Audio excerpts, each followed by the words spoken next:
starting pretty soon. Yep, there we go. Runners are off, and they're both going to different locations to start off. Oh, never mind. Willard did go to Link's house. I thought he went to the sanctuary. Anyways, we start off with Gans Tower Small Key. Not something you want to see very soon. It's not that useful.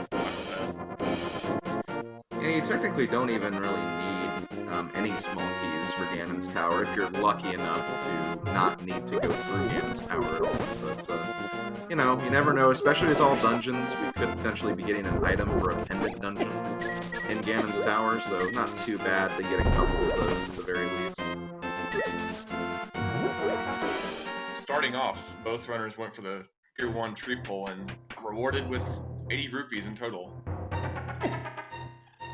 Looks like we got another red rupee from the guard, so we're already up to 100 rupees now.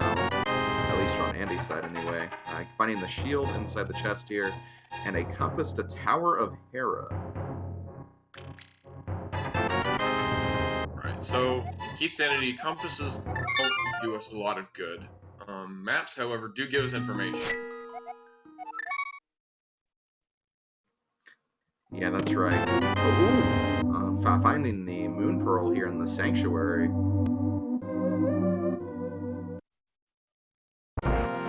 Yes, and it's Moon Pearl, and as I was saying about maps, maps in Key Sanity tell you whether a dungeon is a crystal or pendant. So we have not found any of those yet, but once we do find them, you might see the runners do a map check. Although it's less likely since this is an all dungeon seed, so it does not matter as much which are crystals and which are pendants. Yeah, you can still get the information about the 5-6 crystals and the green pendant, but you can also just get that information from the NPCs in the overworld, so you really don't have to do any sort of map checks in this mode.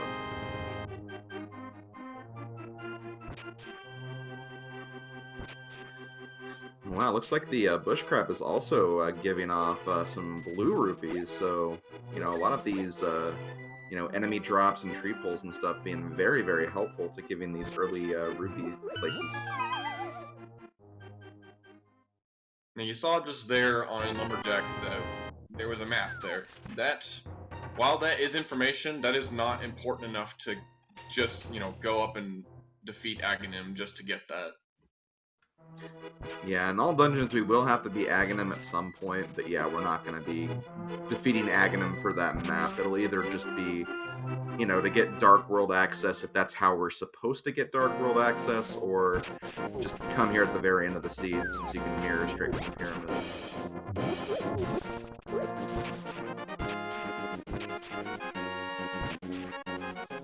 Yeah, someone mentioned in chat, another thing, getting that map information is also nice because, unlike in other modes, you actually can't determine whether or not a dungeon's a crystal or a pendant based on the music. The music is also randomized in this mode, so you have to kind of use map information or just get the dungeon reward at the very end of the battle. We just found a small key to Palace of Darkness in a tavern. Interesting thing here, both Andy and Willard were trying to dig for, I think, bombs, I guess, and neither were successful. Willard gave up and bought some bombs. Oh, but Andy got lucky, got a bomb, wow. He got a bomb. Yeah, that's a good thing about finding shovel early. You wouldn't think about it, but yeah, you can use that to potentially find some bomb drops early on if the other poles aren't giving you any. Ooh, and we have the boots here in Blind's hideout, as well as the compass for Turtle Rock, a blue rupee, and a small key to Misery Mire.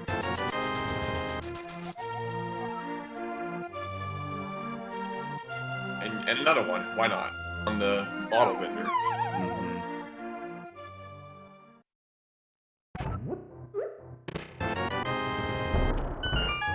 Speaking of bottles, there's our first one. That's very convenient to be here in the well, because we can now check Sick Kid. Looks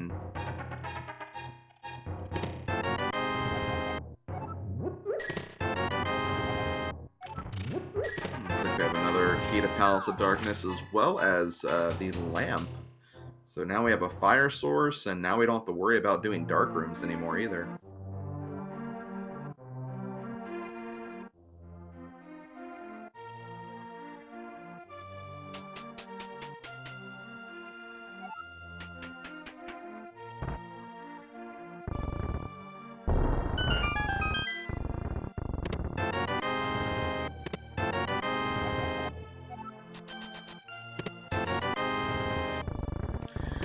answer your question in chat, no, Andy did not get 300 rupees in the forest. He's been using just kind of the logic of finding all the tree poles and bush crafts. Have gotten a lot of rupees from those sources. Well, Willard's kind of been making a and through Kakariko to get all the items here. You know, both good plays. Andy grinding up the money while Willard just trying to through and get things done as quickly as possible.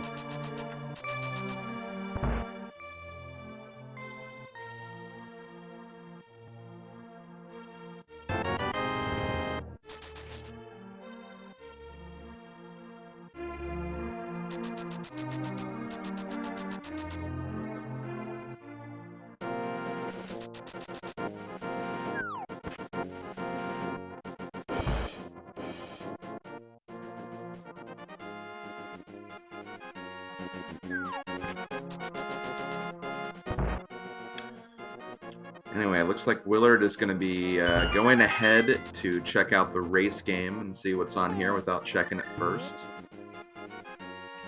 He has the boot, so he can make it a bit faster, so...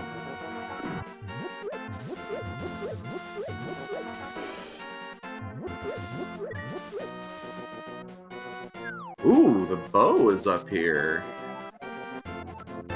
Okay, that's nice to find early. However, at this stage, since this is Key Sanity, that does not really open anything up for us immediately. Yeah, that's the thing about Key Sanity. It does give us a couple of extra blockages in certain dungeons.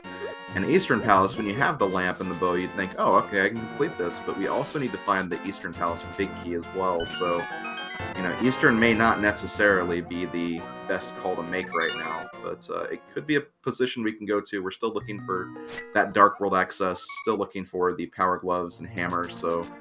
you know, it's still a good location to check, but Willard might go off and do some other things first before he makes that play.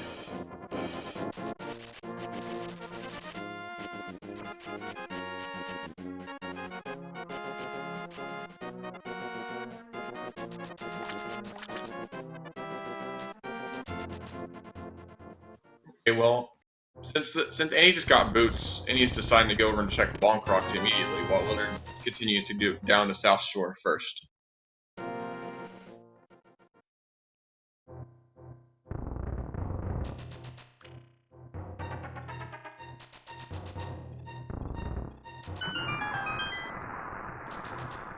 Just a blue rupee, so Willard continues to kind of be at least in the lead in terms of finding progression right now, but again, it's not a major lead or anything. Okay, so the dam dropped a heart piece out from underneath the water. Those are actually pretty important in expert mode. We're gonna have a shortage of hearts in expert mode since the max number of hearts you can have is 9. So any heart piece you find is really worthwhile getting. Yeah, definitely. I mean, these runners are fantastic. I'm sure they can beat Ganon on low health conditions, but it's still always good to have just that assurance of a little extra health, because resources are very, very limited in expert mode.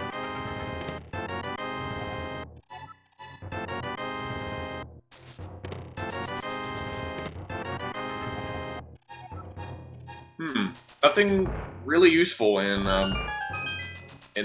Mini Moldrum Cave. Yeah, the only thing that was worth of kind of significant value, I guess, would be that Skullwood small key, but even then, you can find enough small keys in Skullwoods to potentially make it through without using a key to begin with, so... yeah, not really super hype in there, but, you know, it's one of those locations that pretty much any runner is going to check when they're going through a pretty normal seed of this nature. Andy decided to make the trip over to the desert to check Adina's cave. And also we saw the silvers up on the desert ledge. Ooh, interesting. Well, that's where one of our swords would have been if we had swords in this mode. We found just a green 20 inside the Agina's cave.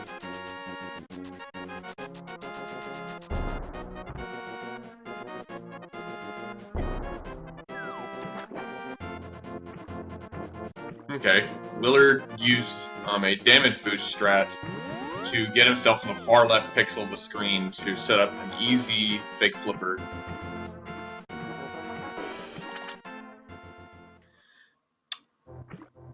And meanwhile, Andy is going to be going through the front half of Escape to find some more items. He'll find about 3 items in this area. Actually 4, since he does have the lamp to check out the dark room too.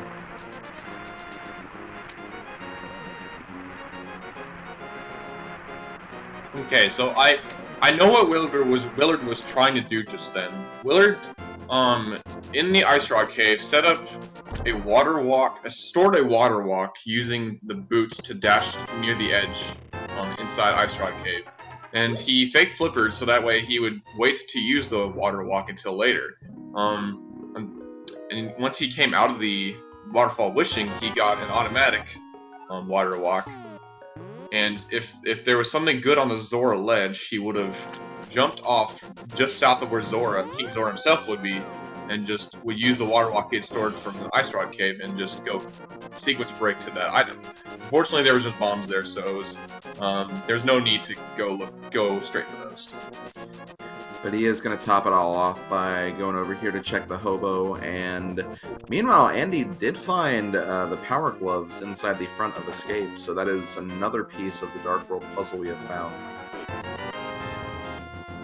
Ooh, and there's the flute out of sequence.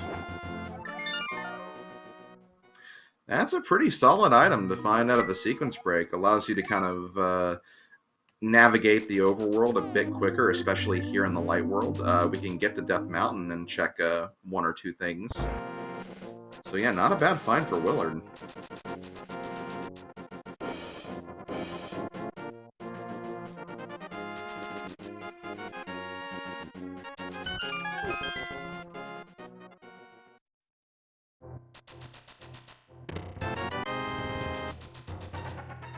And yeah, you bet Willard's gonna go straight and activate that flute.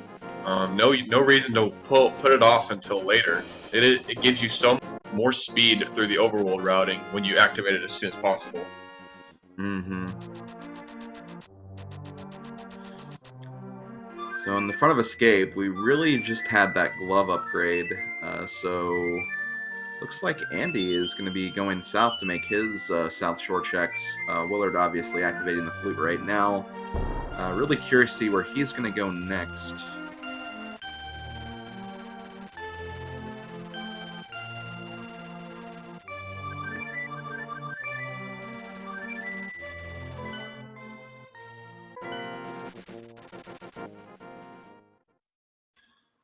Okay, so he is going to be making the play on Death Mountain here. Now, the interesting thing is, to Willard, he is doing a sequence break right now.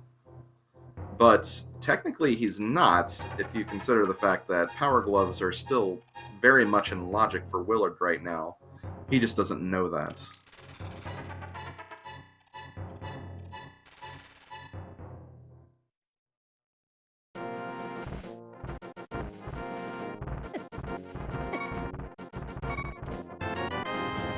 Ooh. And there's the hammer. So in a key sanity seed, in 14 minutes in, not even 14 minutes in, we already have Dark World access.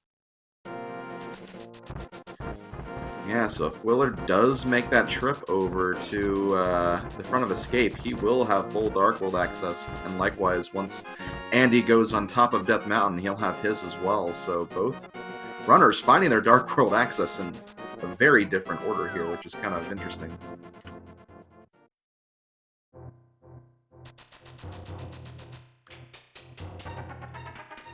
It looks like Andy is doing the same thing that Willard did, and going to end up sequence breaking that flute eventually. Now we have the Bombos medallion in the Spectacle Rock Cave, as well as a useless hit. I mean, it is a piece of heart. Like you said, we still may want to take a look out for those, but that could be pretty late in the game at that point, so it may not be super necessary. And looks like Willard is going to be heading over to the Eastern Palace area.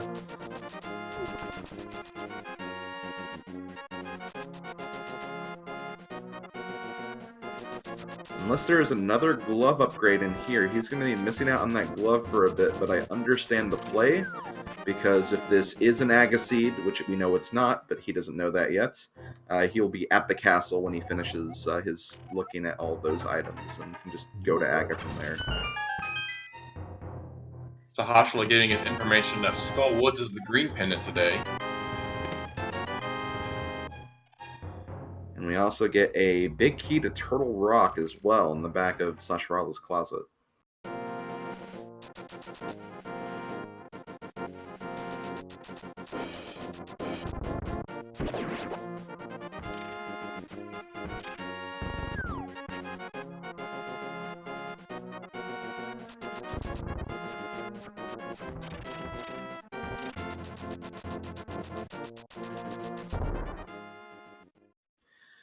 And here goes Andy picking up his flute.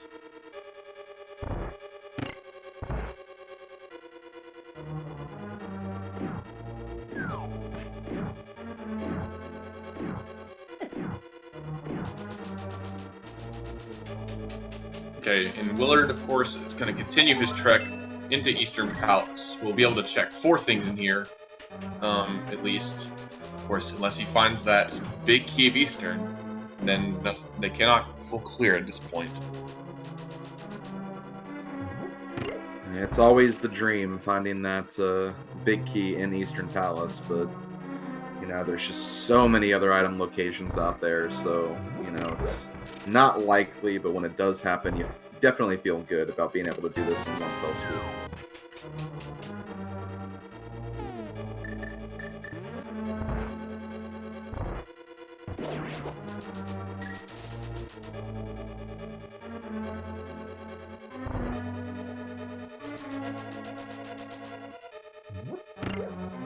Yeah, it looks like Andy is going to be going straight to back to 3. Okay, he meant to go back to Link's house, and it looks like he is also... Oh, has he not done the shovel yet? No, there was a Turtle Rock key underneath there, and Andy does not have that yet, so no. Okay. So yeah, he's gonna make this check really quick.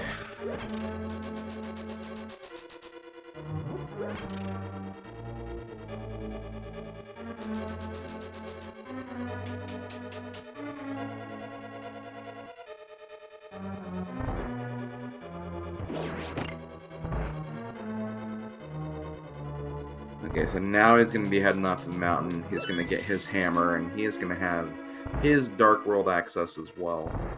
Or, well, he'll be the first one to get his Dark World access, but he'll have the hammer as well.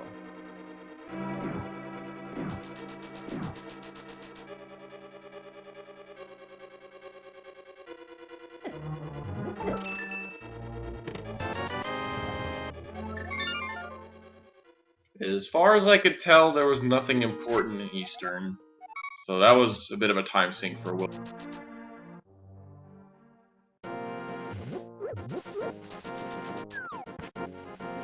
Yeah, but it looks like he is going to be heading to the front of Escape now. He's going to get his Power Glove, and he's going to be pretty much the same point that Andy is at this current point in time. So that's good. He's not too far behind. Both runners are still pretty neck and neck, I'd say, at this point.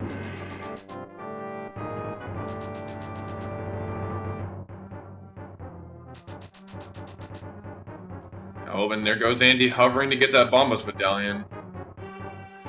That will definitely save some time for him, and he's going to just save and quit right out of there. He has no reason to go back out, so he's going to be, I'm going to guess, going to Dark World now, because where else to go at this point? Or, oh, okay, he's going to the eastern area. Probably wants to gain info on the green pendant as well as check the rest of Saha's closet. Okay, that's a good play.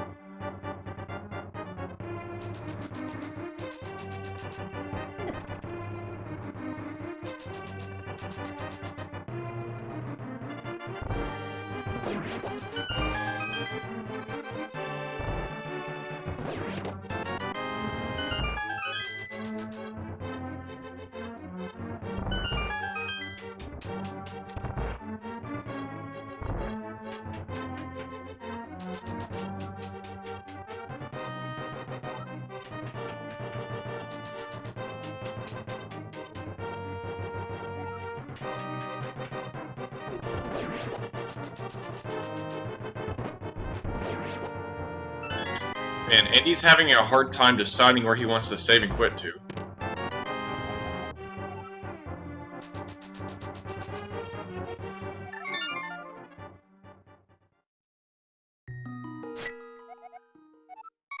Okay, this makes sense. Andy's going to go ahead and check the back of Escape, since it would be an orphaned location at this point. They're going to just go straight to the Dark World.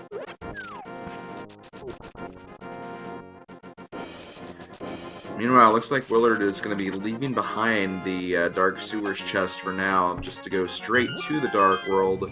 Meanwhile, Andy finds a piece of heart and a small key to Ganon's tower inside the back of Escape. Oh, you know what? I think Willard did check the back of Escape, because he also has 2 Ganon Tower small keys. No, I think he got another one from Eastern, because he just got the Power Glove, so he didn't check the back of Escape. Oh yeah, that makes sense. Never mind.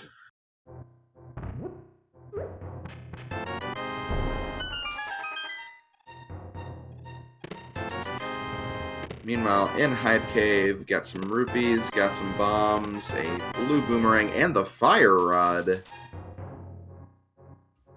Well, that gives us the ability to go beat Mothula in Skull Woods.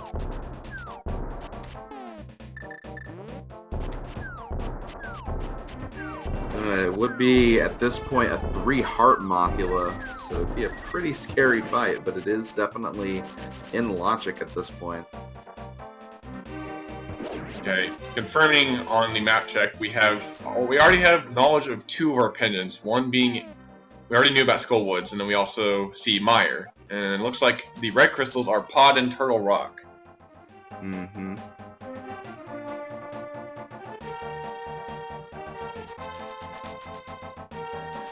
So yeah, that's good information if we do find out we need that Pyramid Fairy location.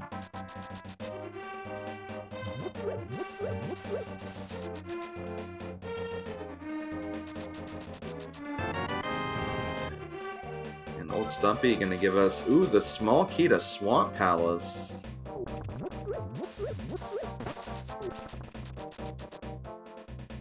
Alright, well, once we are able to get inside Swamp, we can continue past the first chest, since we are able to unlock the 1 small key door that is needed.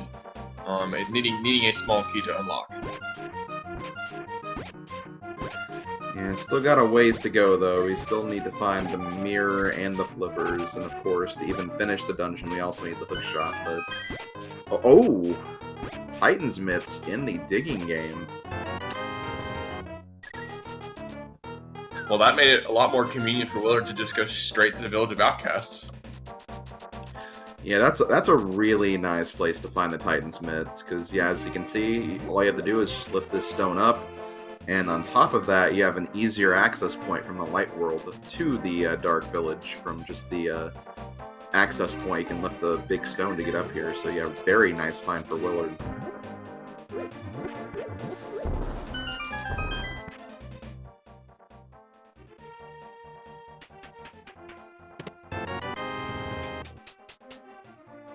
Okay, so that was the blue cane, or Cane of Burna. That cane is rendered a lot more useless in hard and expert modes because the invincibility it grants is taken away. Yeah, you can still use it for its invincibility in certain rooms like Spike Cave and pretty much any room where you could need that as a point of progression. But as far as just using it as a tool to just, not take damage from general enemy attacks, yeah, like you said, it is a very useless tool in that regard. It might have a couple other uses. Oh wow, this Thieves Town small key is in Thieves Town. It's a little convenient. Fortunately, we still need that big key, though. Okay. Anyways, as I was saying, the Cane of Burna, like, for instance, on Blind, can actually be a little useful. It still does damage to Blind, so if you're not really comfortable, or if you just feel like using the Cane of Burna to do some damage to Blind, yeah, go ahead. You'll just have to be a bit more careful when you attack, but you can still use it. Yeah, for sure. Like, it still has the damage-dealing properties, and that could be useful. I mean, especially if that ends up being our only way to fight blind. Not super likely, but it could be a case, I guess. Okay, so other than that small key to this dungeon, there's nothing hugely important in Deeds Town, so Willard's just gonna death warp straight out, continue his Village of Outcast checks, and then probably make his way up to Skullwood. Yeah, and unlike Andy, he has that fire rod, so he could take a couple of steps further and attempt Mothula.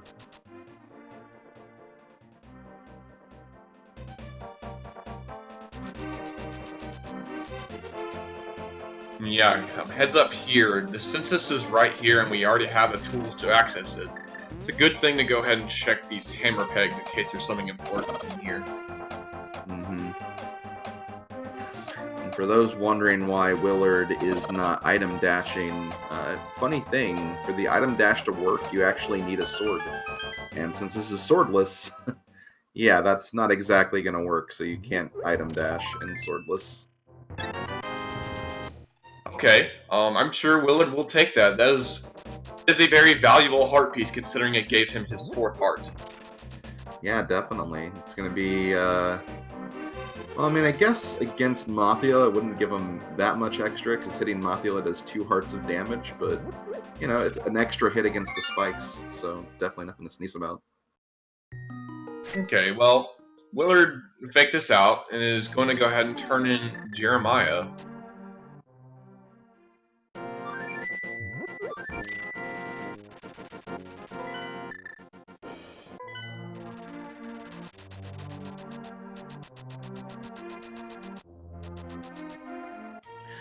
Oh yeah, and I guess I should clarify. You can item dash, it just won't have the effect. Having the sword is what gives the effect of, like, the hammer hitting down the pegs. So thank you, chat, for the clarification.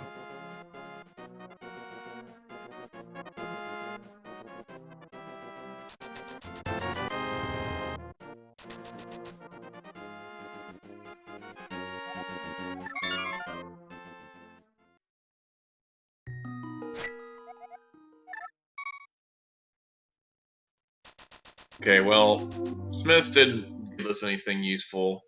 Unfortunate. But Willard's gonna come check King's Tomb now that he has the myth.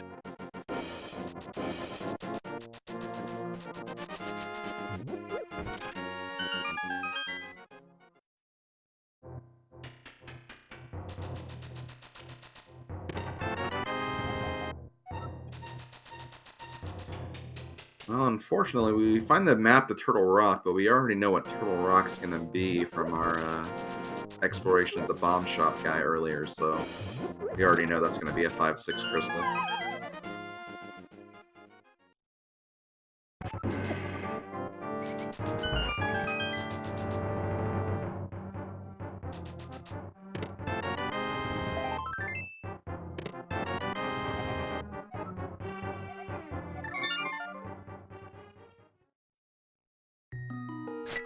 So now what are you gonna do, Willard? You're gonna go up Death Mountain, huh? No, you're just gonna flute away. Never mind. Yeah.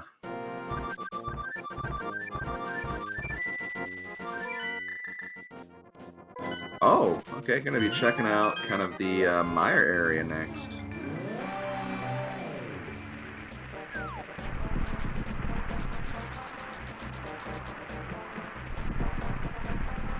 Unfortunately, lightning struck at a bad time. I could not see what that medallion was. As Andy unfortunately takes a death on the overworld trying to get to Hype Cave. And there's a castle tower key. I was hoping that to be a second castle tower key, but no. Have a castle tower key and a Misery Mire key. Oh, it's Bombos, so we can actually take a trip in the Misery Mire here. We have 3 keys to it, but we don't have the big key or the can of Samora yet. Yeah, so there's a couple of things you won't be able to get, but there's a lot of chests we can check, so they could very well hide some progression here. I definitely like this play.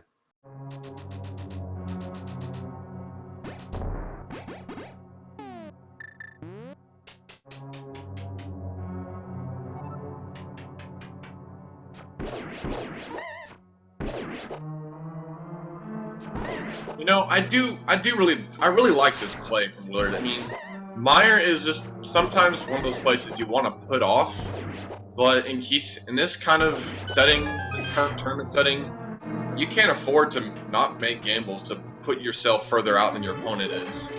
Mm-hmm.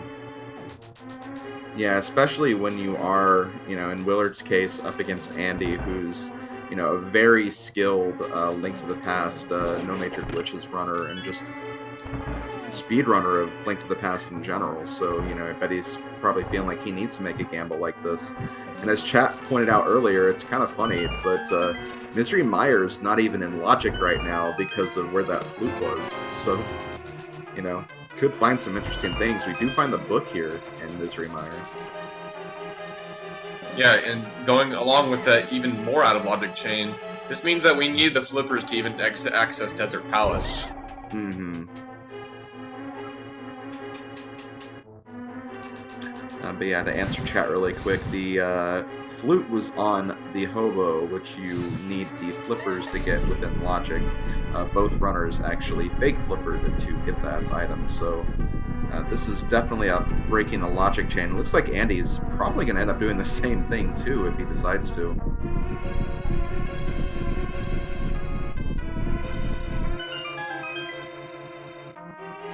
Alright, what does this hint have to tell us?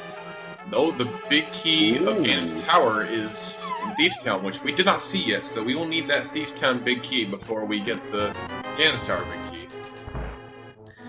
That is correct, and in Key Sanity, there will be one hint that'll give a location to where that big key is, so it's definitely valuable to check those hints in Key Sanity. I remember, a lot of runners had a lot of problems with Key Sanity because of that just big key location. You can get all the way to the end of the seed and still need one more item, so it makes sense. It's an item that you'd normally need just one of, and it really only blocks one major thing, the completion of the seed, so they made the hints to kind of give that general location to just kind of make it a little more streamlined, I guess. Oh, Kana Samaria inside Misery Meyer. Wow, that's a pretty good find. I mean, still don't have that Meyer big key, so we still can't beat the dungeon just yet. Right.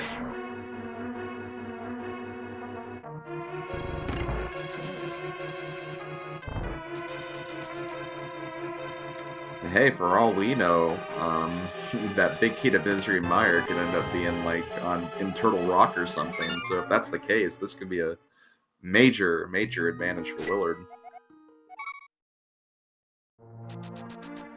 Alright, so while Andy's going to Skull Woods and Willard is going wherever, I'm going to take this time real quick to just mention to chat that now that we are in the semifinals, these matches are not best of 5. They were best of 3 throughout the rest of the tournament before this stage, but now they're best of 5. You see the little Triforce symbols below the player's screens and to the right or left of their item trackers. Yeah, that just means that either Andy or Willard will need to win 3 of these 5 games in order to move on to the finals of the tournament. Yep, that is correct. A lot more Randomizer needs to be played to advance to the final stages of this tournament, so they're going to be giving us a lot of races, a lot of enjoyment, entertainment, so definitely a major shout out to both of our runners for putting on these shows, these multiple showings for us, because these are always really fun to watch. Oh man, Andy taking another death in Skull Woods.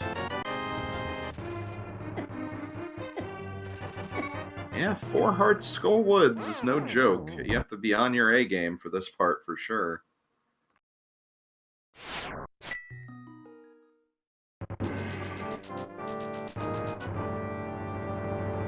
Oh yeah, we've been talking about the logic of this seed, and yet again, the Kana Samaria is locked behind the flippers.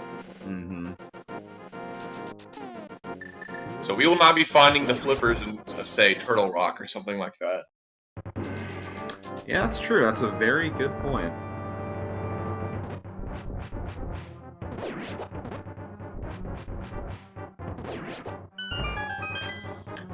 Anyway, Willard does not have enough keys to complete Aga Tower, but he does have enough keys to check these 2 locations here, finding the ice rod in the first chest in Aga Tower.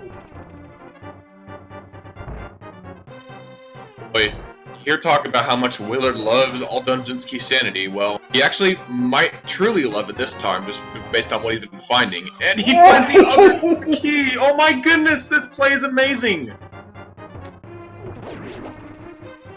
Oh man, that's really, really nice for Willard too, because Castle Tower, as we mentioned before, you kind of want to save. Like, the dream is to save it for the very end, so once you land on the Pyramid of Power after Ganon's Tower, you can just mirror over to it and complete it before you fight Ganon. You know, so you want to save it for last. Willard just taking the chance on getting some items here. Not only gets the Ice Rod, which we need for a Crystal Dungeon, but also just the key to actually complete this place too. Very nice finds.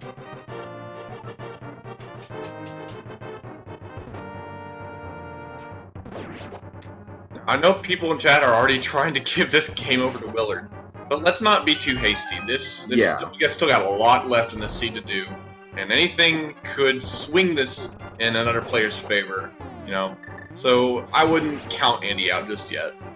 Yeah, definitely. I mean, Andy is, you know, he's the winner of the spring tournament from last year, so, you know, he knows what he's doing when it comes to Randomizer. This race is not over, but Willard is definitely finding some really good stuff, and I would say he has a slight advantage right now, but definitely cannot put Andy out of this.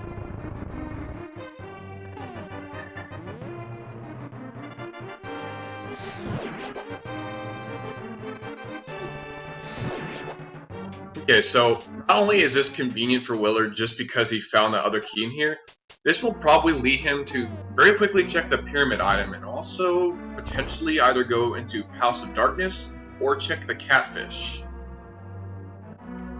That's true, he could potentially do those things. But yeah, kudos to him on that Mothia fight. It's always very stressful, especially with only 4 hearts. To get through that fight, so very well done on his behalf. Okay, so since it's a swordless and we're fighting Aghanim, this fight isn't that fun, to be honest. It's actually a bit harder because the hammer is out for less, and we're also in expert mode, so if we take too many hits like Willard just did then, we could be in trouble.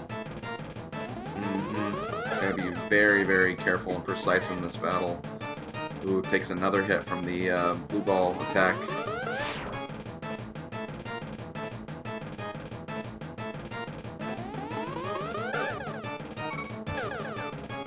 Ooh, unfortunately that shot wasn't quite angled properly. That one was, though.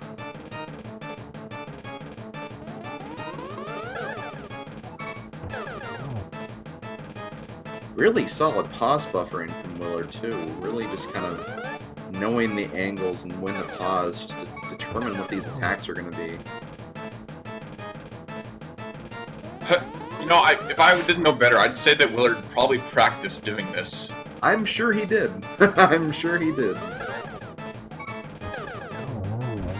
Okay, that's a relief, honestly. I'm glad to be done with that. Yeah, definitely. We also did find a key to this dungeon inside Palace of Darkness. It's actually a vanilla place for a key to be, so... Yeah, exactly. Is this even randomized? I guess it could be one of the other keys, but yeah.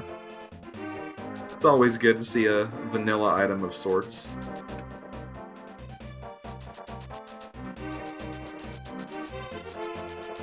And yeah, it looks like Willard is going to be checking the catfish item next.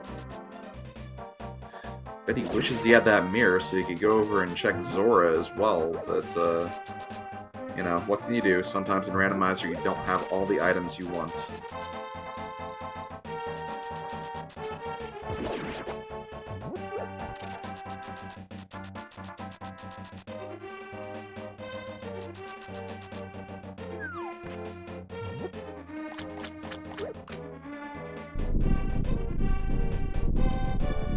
Okay, so Fitch jumps out of the pond and says, "Why'd you bother me? Would you take a big 20 if he was not bothering me?" And Willard says, "No, thank you." Fair reaction. We don't exactly need rupees right now.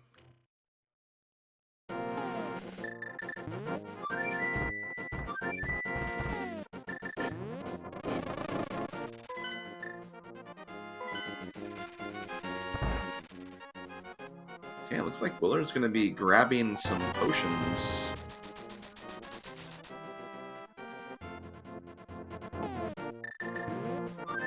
Or a potion, anyway.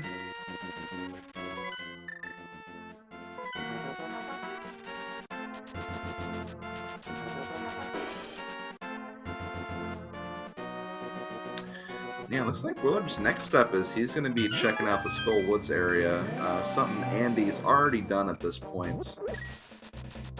Didn't seem like we found very much in Skull Woods in general.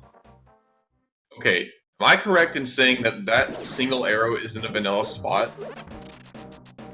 I believe it was in the dark room area in the vanilla game. Well, and you just picked it up there, so... I guess so, yeah.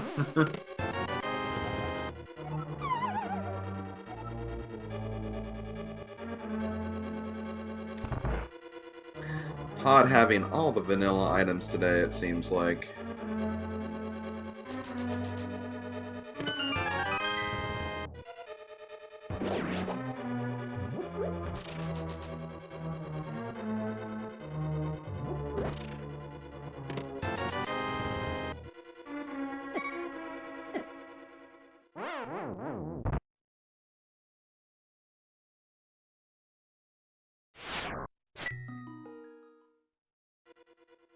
Okay, I'm curious to see this right now. Andy just took a death, intentionally, of course. And I'm wondering if Andy's gonna do something, interesting here. You might see what I mean in just a second.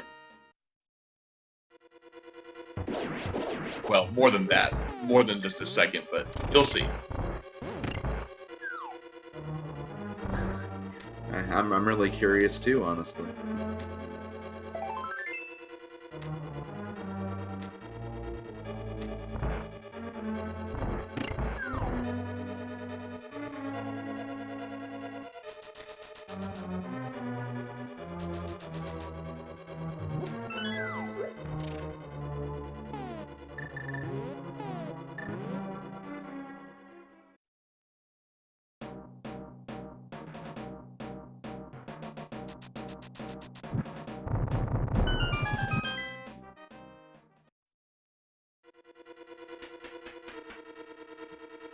Okay, so Andy is doing, I'm pretty sure, what I think was my first thought. So you're gonna see Andy come down here. He's gonna open up this key door at the top of this room.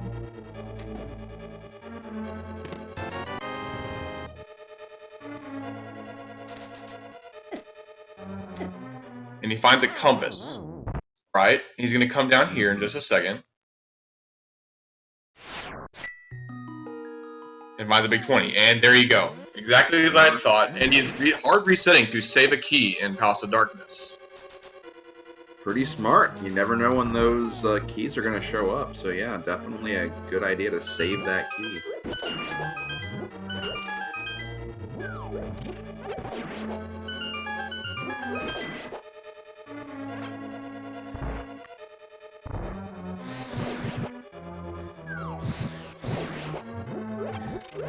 After all, that small key we need could end up being on pedestals for all we know, so yeah, it's always good to save those keys whenever you can.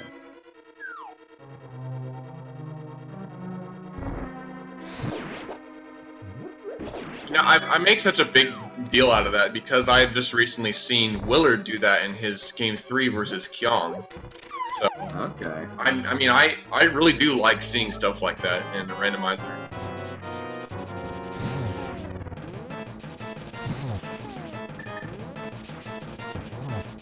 Meanwhile, Willard taking on Mothula. Very nice fights. These runners are, I think they're really good. I mean, I don't know about you, I think they're really good.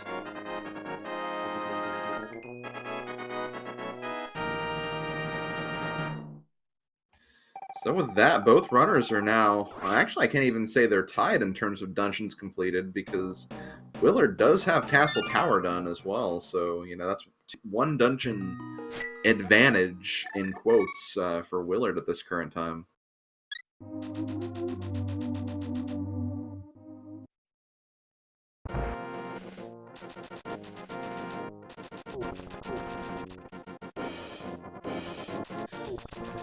This does make the question, like, where exactly do we go next now, though? Because we're getting a little starved on progression. Andy's doing something that Willard's already done at this point. Okay, so Willard did not check the Lumberjack Cave item, but Andy did, so we already know it's a map, but we don't know what map it's for. I mean, like I said, it's not really that important, but it can give us information if it's useful. Let's see here. Swamp Palace. Okay, so that's information we don't know about, so it could be useful to us. This is true. You know, one location that I've kind of pushed out of my mind for a bit is we still have not seen what's on the Zora item yet. Yeah, you're correct. Neither runner has, and well, to more to that point, neither runner had enough money when they made their way to Zora's domain in the first place. But now they do have that amount of money if they do want to venture up there. Although it's hard to say when they would do it because it's such an out-of-the-way place.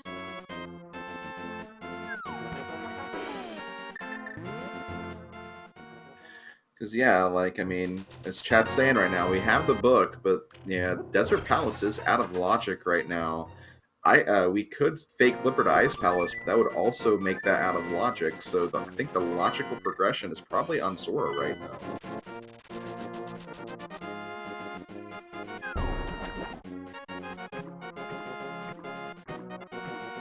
Okay. Willard is, I think, gonna go up to Zora right now. Yeah, looks that way.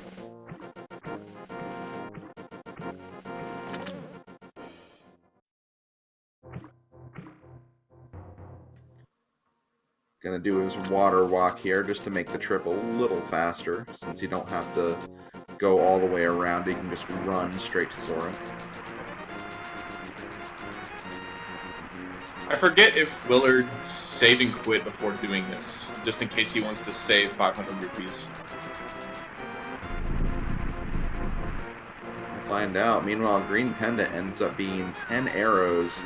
Just 50 rupees! Okay, so Zora was not the answer here. Okay, and like I said, Willard once again doing a hard reset to save some money.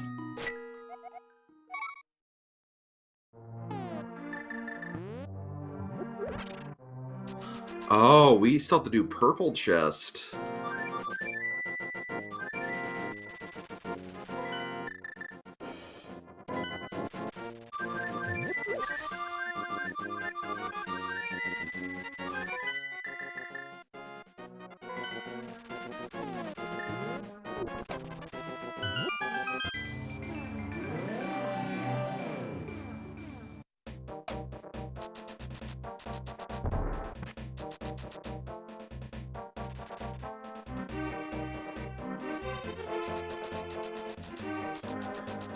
Yeah, looks like Willard is going to be checking out Palace of Darkness next.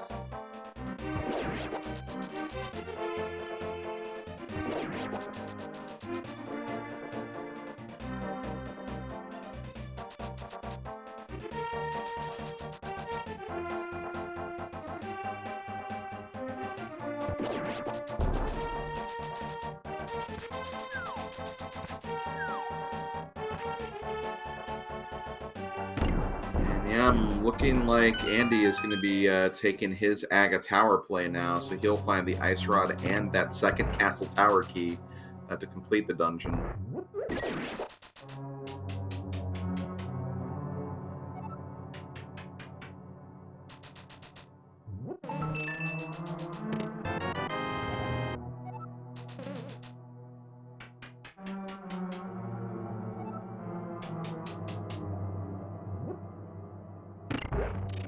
So at this point, we're still looking for something like the hook shot or the mirror for us to get to the right side of Death Mountain. Mm-hmm. Those would definitely be the biggest helpful items right now, because that would just really increase the number of chests we could get at this point. Obviously, flippers would be nice, because that would add, well, it'd be nice for progression's sake, because it would put Ice Palace on the table, as well as put in all of this other stuff in the logic that we've been collecting on this little train here. So, something like that, or something like those items, definitely what we're looking for right now.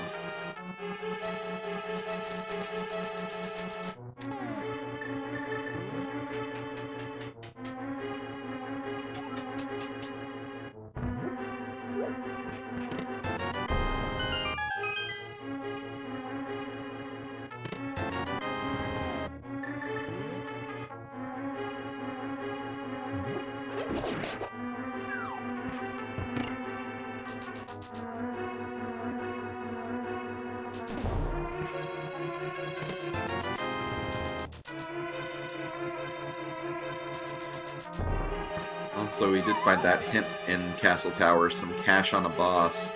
Now, we have technically seen that. Mothula did have cash, but I'm willing to bet some other bosses probably have cash too.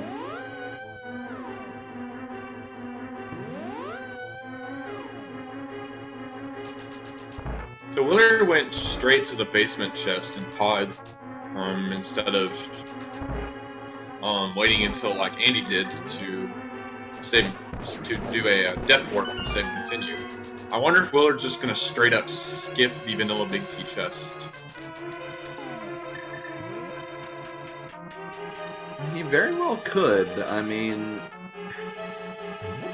at this point, like, even if he doesn't find anything in here, he knows that, okay, well, this is not where that progression is going to be anyway, since I don't have enough keys for Palace of Darkness, so may just opt to check some other one-offs as opposed to getting that chest, but we'll have to see what he does.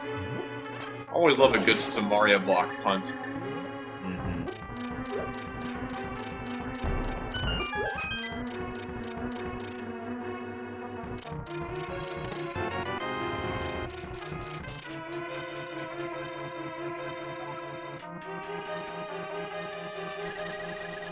Andy showing Aghanim 1 that he is not afraid of energy balls being thrown at him. Just content to just throw the hammer out willy-nilly. Knows the timing. He's all good. I mean, whenever Andy's picked something, it's more than likely been swordless throughout this entire tournament, so Andy knows his way around this mode for sure.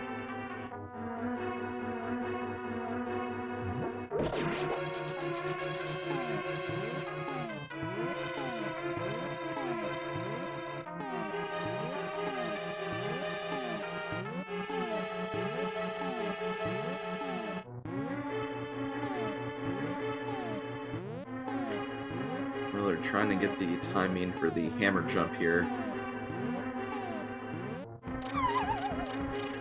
Yeah, looks like he's gonna try it again. Couldn't get this positioning correct in time. Yeah. And with Castle Tower done, looks like Andy is also going to be checking Catfish to get his 20 rupee discovery. He'll probably leave it behind as well.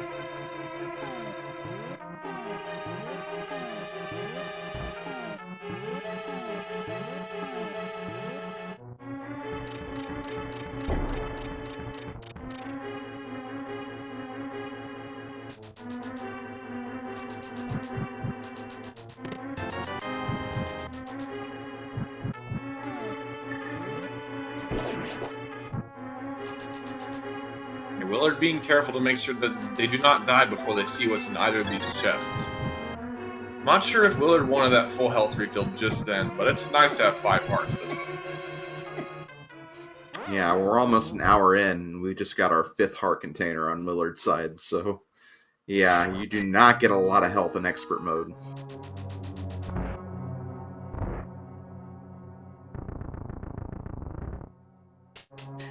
Like, that is definitely the thing, too. Like, You know, if you feel comfortable doing like 9 hearts on Ganon or something like that, it's like, okay, yeah, this will be fine.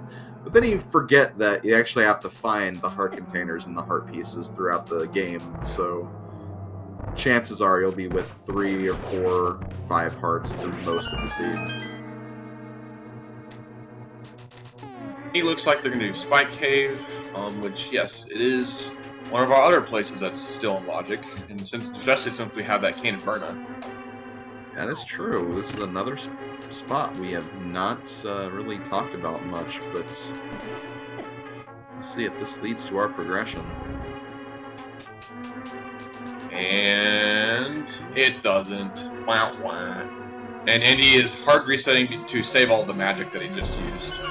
Yeah, good idea.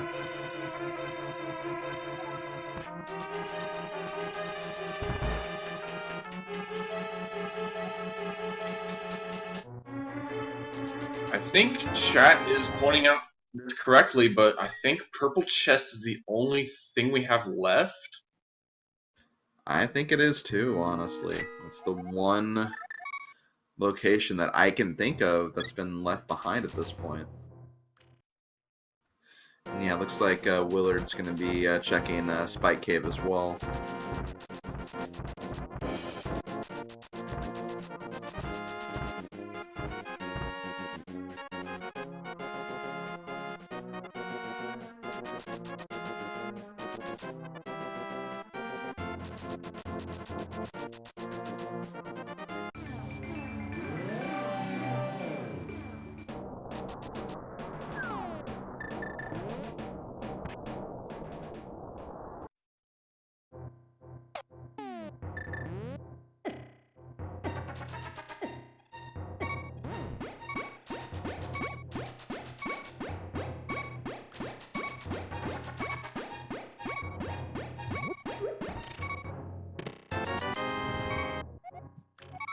I like that strat that Andy used. He flew to 6 so they could jump off the ledge and immediately hit a dash. That way the chest would not let go of Andy when he dashed away.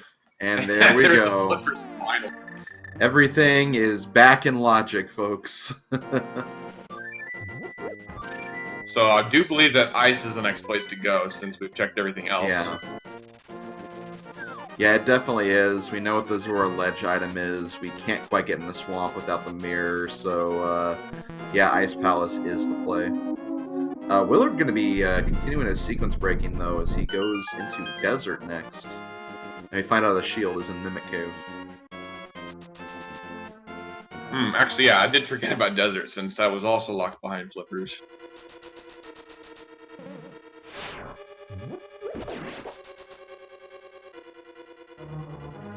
Now, if we find something like the mirror in Desert, that would be pretty big for Willard, because this would mean that a book was required to get the mirror, which would be really big for Willard.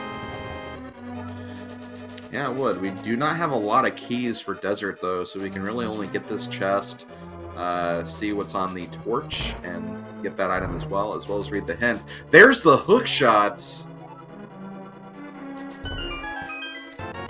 Well, that's another thing that would have been really big, and there you go. Yeah, I mean, we were looking for mirror hookshot flippers, so, you know, hookshot is something. It could lead Willard a bit further away from, you know, the flippers that he needs to get to put everything back in logic, but it is something else he can do.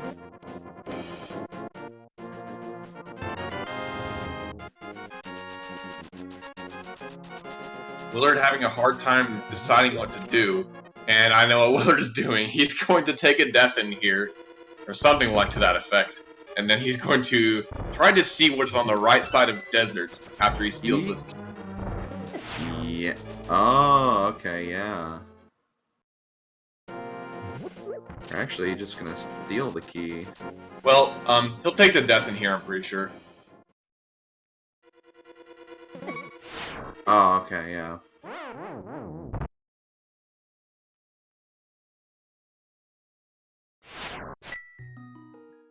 Oh yeah, another thing. Andy found a hint about a shield in Mimic Cave. Well, that's useless to both runners since this is expert, and the best shield we can have is the one we already have. And also we found a joke hint just then too. Well, you know, the one thing I like to say whenever we get a hint of that nature, I mean, especially for Mimic Cave, is it is a good hint just because now we know we don't have to check Mimic Cave. So it's like one less thing we can check while we're going through Turtle Rock.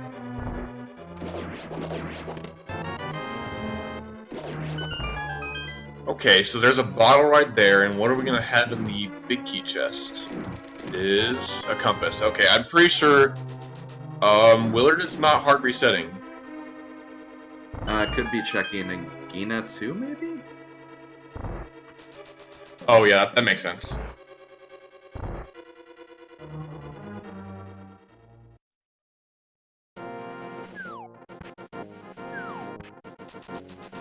Oh yeah, another thing. Andy is continuing to hover throughout Ice Palace to save more time. Mm-hmm.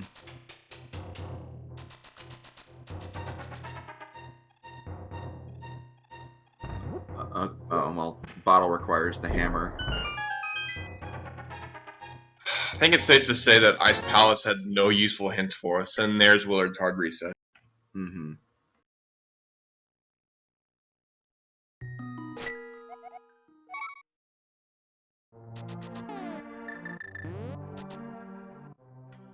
Okay, I think Willard is gonna be going to Death Mountain now, so... Or, oh, okay, no, he's going back to 3, so... He'll probably end up with his flippers now, so he is also going to be kind of on track again. I think at this point, Willard knows that all that they had left was the purple chest, and if I were to, just to be sure that I am, not missing anything, I would just grab the flippers while you're here and just put them out of their misery.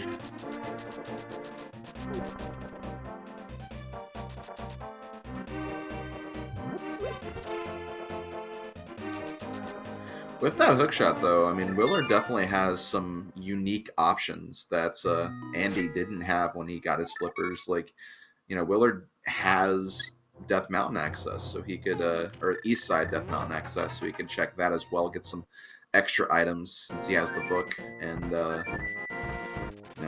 doesn't necessarily have to go to Ice Palace next.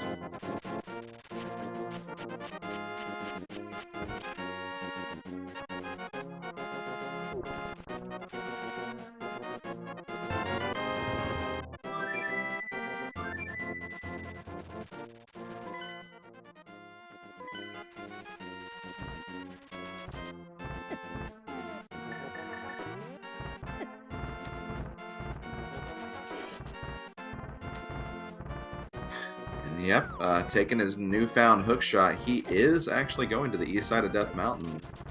So we'll be able to get all the items here on the east side. We can also go to the Dark World and get all the stuff on east side Dark Mountain. Really the only thing we can't get at this point would be the Floating Island, since we do not have the mirror yet, but everything on the overworld is pretty much up for grabs for Willard right now.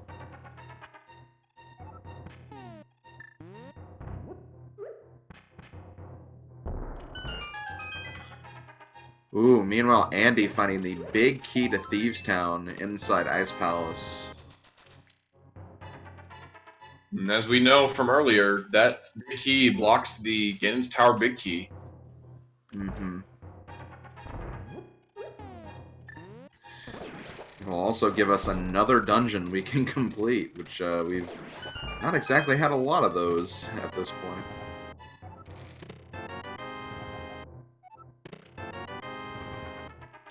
Also, they're finding the big key to Pod. Yeah, right next to a small key to Pod as well. Yeah, I mean, Willard won't need that. Actually, no, Willard might use that on the front door just to get to the big chest faster if he wants to check it. Yeah.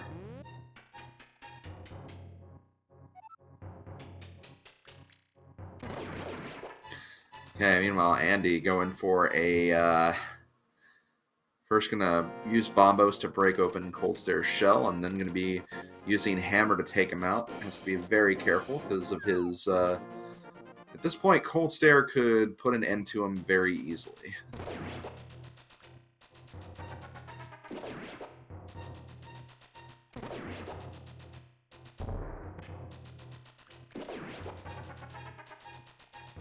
Ooh, really nice pause buffer strats from Andy there.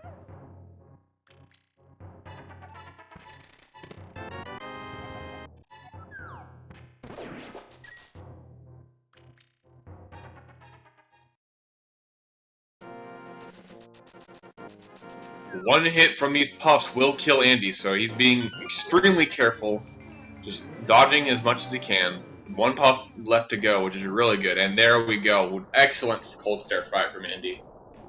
Yeah, really, really nice. Gets a bottle of blue potion as well. I want to say that was the item that was hammer blocked in that one hint. Yeah, it sure was. But meanwhile, on Willard's side, we did also find a big key to Swamp Palace, I believe, in Spiral Cave. That big key, not required to complete the dungeon, but, you know, if that big chest has something, we can get that when we're going through that area. On Willard's side, we saw a map check, and Swamp was a crystal. Mm-hmm. And we also got to find out that Ice Palace was a crystal literally seconds before Andy got it.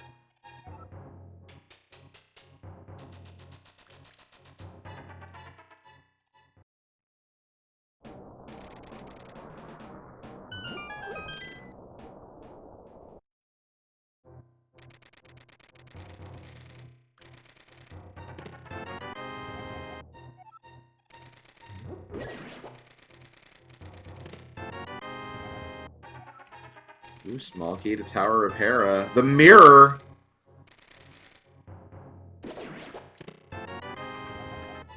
And the big key to Tower of Hera. Are you kidding me? Willard made the correct play, choosing to go straight to the dark Death Mountain area first to find all this good stuff. And before, you know, had Willard just tried to go into Hera first, they wouldn't have had all this good stuff. Also, Turtle Rock is also Bombos medallion too, so we can actually open that, and I think that's exactly what Willard's going to do right now. And Turtle Rock is also Bombos.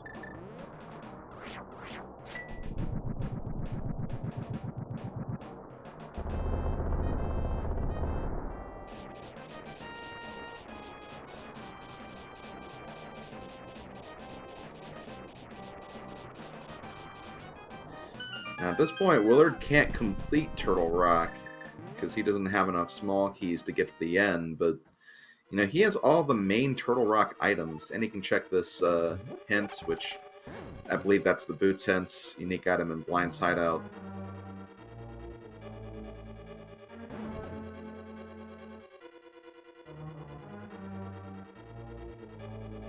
But yeah, we'll have to see how much Willard will be able to accomplish while he's in here. Pretty much has to get a small key to Turtle Rock if he wants to continue past the Chain Chomp room.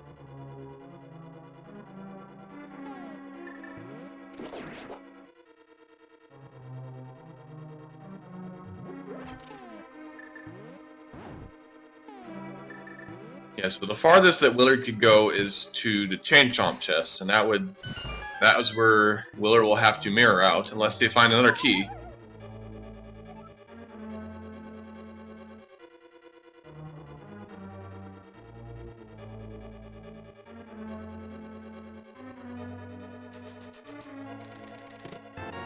Oh, we have a big key to Ice Palace. That's one thing Andy couldn't check when he was going through it. That's one extra thing Willard will have. Willard just seems to keep making these better plays than Andy.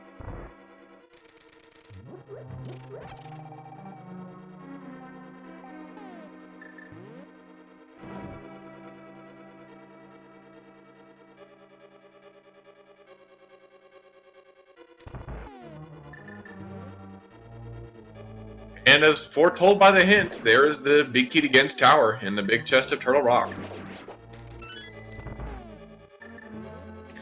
It is nice that we did get the small key earlier on in the dungeon, just so, you know, we didn't have a chance to miss that. I always hate leaving that chest behind in a lot of other cases.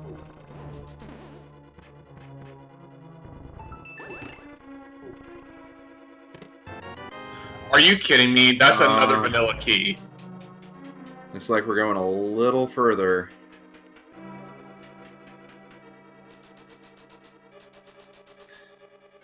Meanwhile, watching the hammer blind fight over on Andy's side.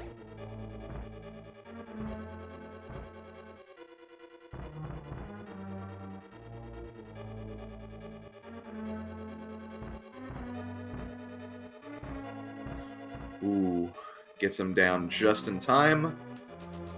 And gets a blue rupee, but more importantly, another crystal.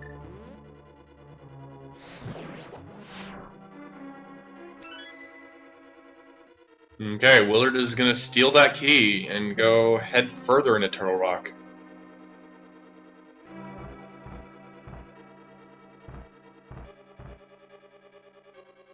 If he happens to find another small key to Turtle Rock, like, man, like his vision for this seed has been quite extraordinary, but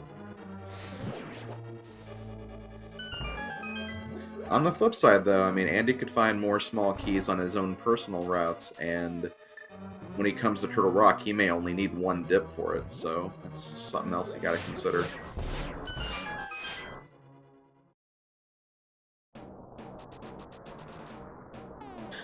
Oh yeah, also another thing, Willard did not get the hint for Mimic Cave since it was an Ice Palace, so he's unfortunately gonna check Mimic Cave here and not get what he's looking for.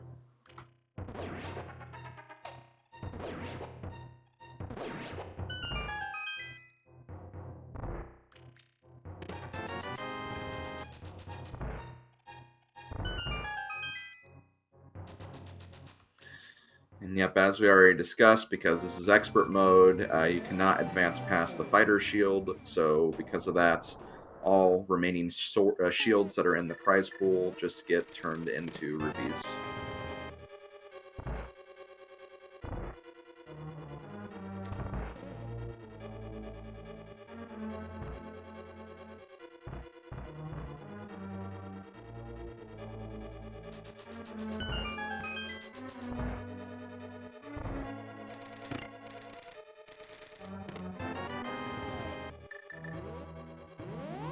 Huh.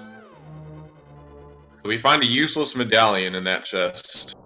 And I think Willard is, once again, going... Oh, Willard is... I'm not sure what Willard is doing. Saving a portal, perhaps? I'll have to see what Willard does here. Yeah, I don't think he wants to use that small key just yet, so I think he's going to go over to Tower of Hera first, clear that, and then maybe jump back down there once he's done, because he's going to be doing a reset or something when he's done with what he wants to check in Turtle Rock. Okay, chat, it looks like they're pointing out the correct thing here. Then Willard is going to go do Hera first, and then come back to Turtle Rock. Yeah. Man, I really love how both runners are using just kind of this, you know, this reset logic for this particular seed, because it's definitely helping them a lot in saving these keys and making good use of them. Another map check, we see the desert is also a crystal.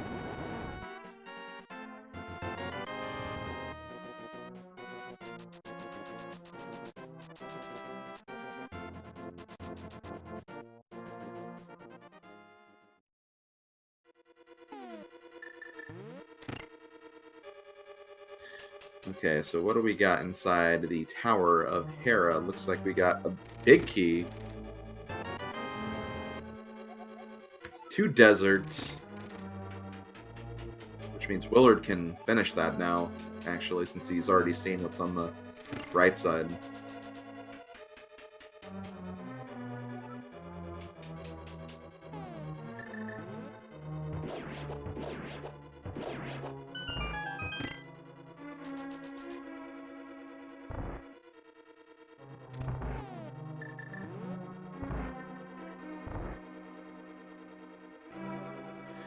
As far as big keys are concerned, we're really only looking for the Eastern Palace big key at this point. Oh, and Misery Mire, too.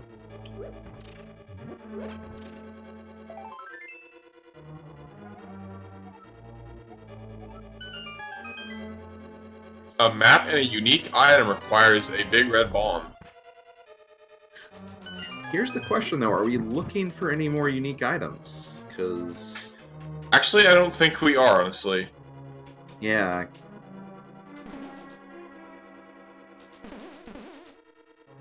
I mean, theoretically, if, say, it was a mushroom or the powder and that gave us a big key, then that would be important. Mm-hmm.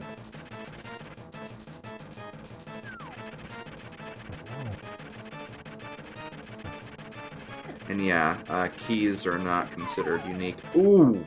Moldorm being quite rambunctious today, knocking Willard in the middle hole, so Willard's going to have to descend 2 floors to climb back up.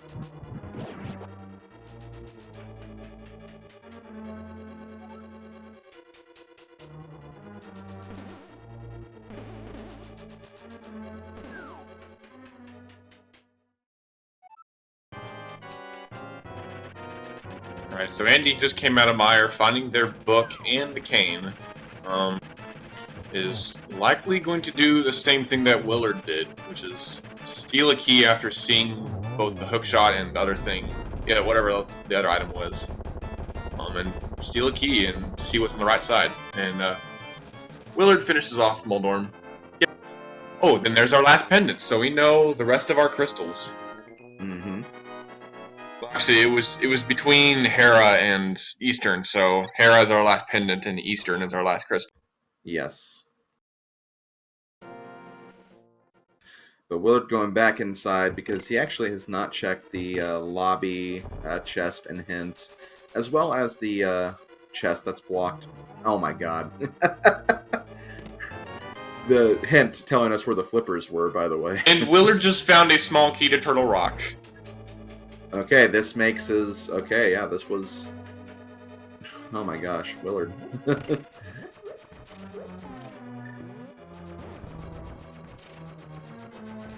He's going to be on Death Mountain for a while. Hey man, once you go to Death Mountain, you can never leave. Yeah, I guess it's like so. Hotel California.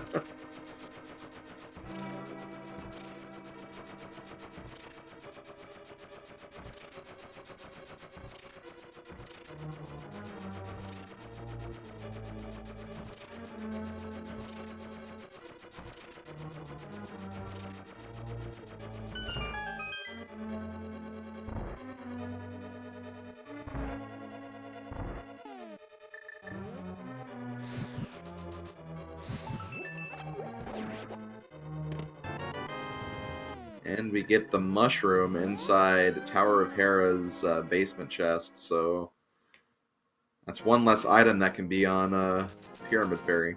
And you know, since we got that mushroom now, that means that we actually no longer care. We actually no longer care about the unique item behind the Pyramid Fairy. Because, true. Because we have the cane and the mushroom, we can ignore the powder. True. Have we seen what's on Bumper Cave yet? I imagine we have. Oh yeah, we have. It's bombs, I believe. Yeah, it wasn't anything important. Okay, so yeah, we can fully disregard that item then.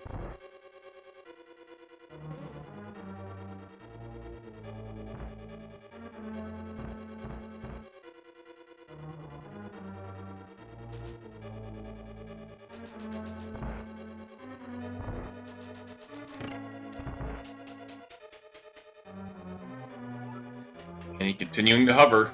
I mean, is it really a surprise to anyone at this point? I mean, hey, if you know how to do it and you can get it that consistently, definitely use it. It can definitely save some time in certain areas, so...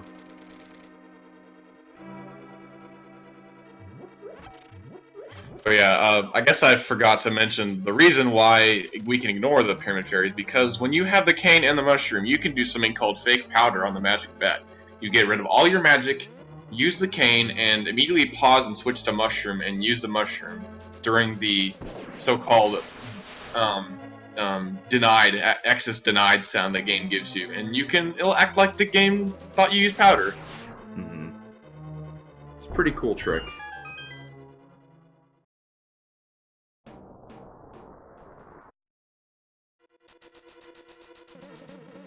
Unfortunately for Andy, he is going to have to double dip Hera because they did not have they did not go into Hookshot Cave first and get their small key, big key, and mirror.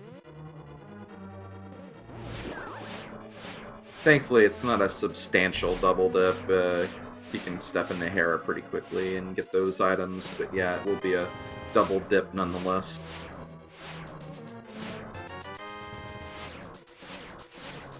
Okay, looks like we had nothing on Laser Bridge. Willard is up to his 6th heart now, by the way. I mean, it's better than having 4 and like 1 hit from Trinix and you're dead, so. That's very true.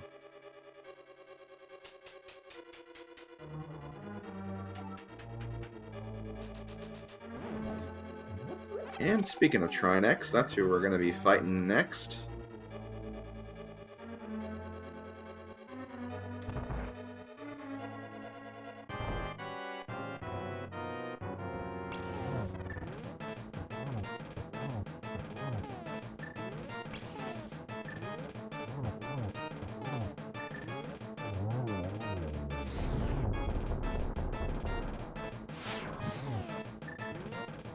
I like what Willard was doing there.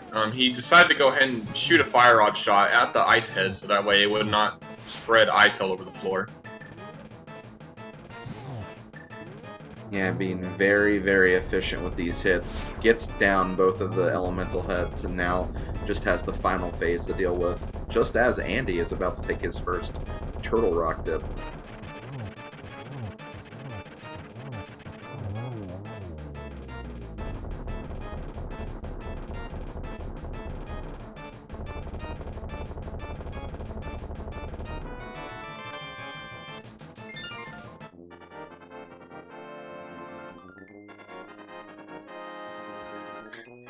Strangely enough, even after all that Willard has done so far, this is only his 4th dungeon completed.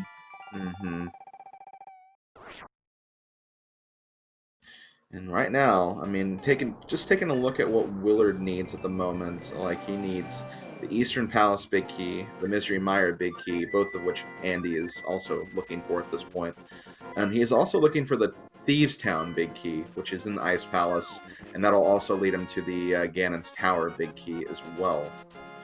So he's really just looking for those 3 final big keys. Andy, on the other hand, like he needs that one Turtle Rock small key that he'll get in this little transition that he's doing at this point.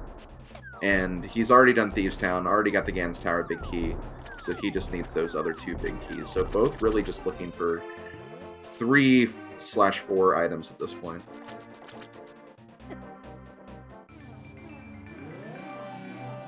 And since we have the ability, we may as well go ahead and full clear Swamp.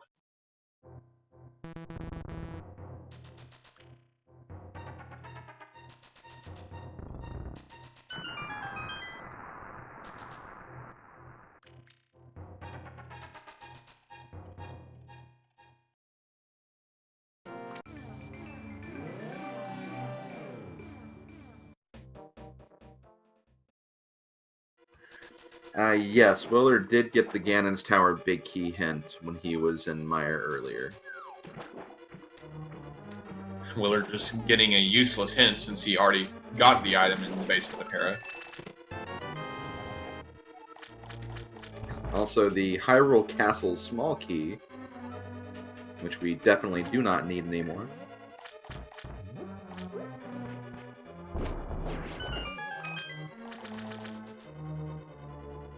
I thought that was intentional by Willard, but he managed to kill both of those water scooters. I don't know what you call those things. I just come up with something.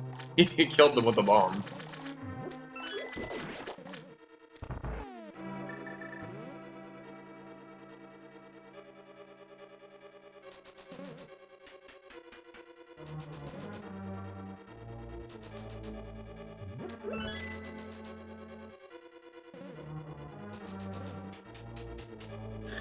Now, another interesting thing, while Andy is going through Turtle Rock here, Willard actually didn't check the vanilla big key chest in Turtle Rock.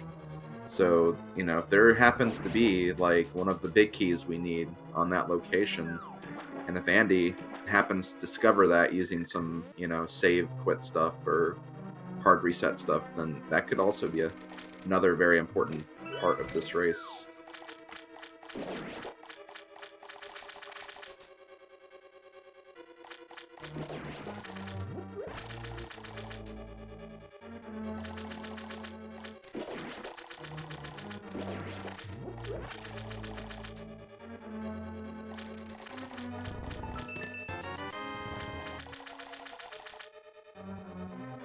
I've not been keeping track of how many of those fake swords we've been getting. We've at least gotten 2, and Andy, unfortunately, dashing right into the pokey in that room, so we'll have to save and continue.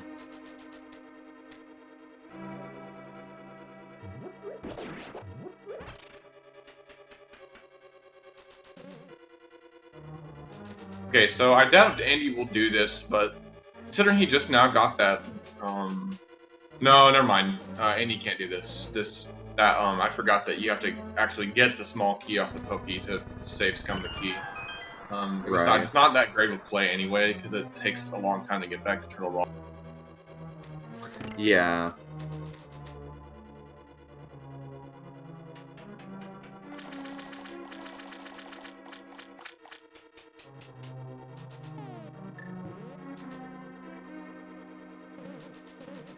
I mean, I guess he could still do it since he has a key himself.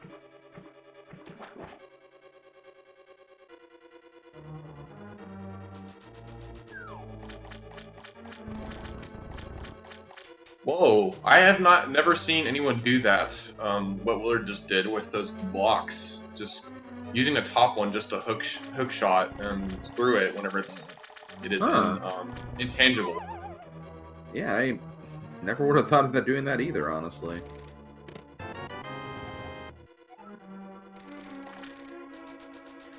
Well, we have the map of Eastern Palace. That's not the right dungeon item we're looking for.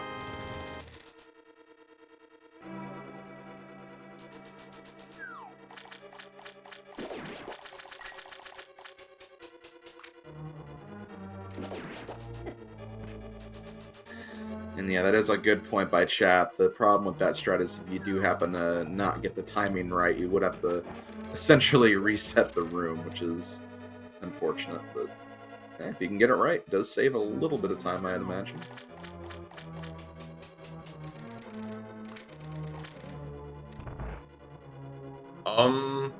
I thought Andy got the hint about the Mimic Cave item. He may have forgotten about it, I assume. He definitely did, because he's went to Ice Palace and was the only one in there, so...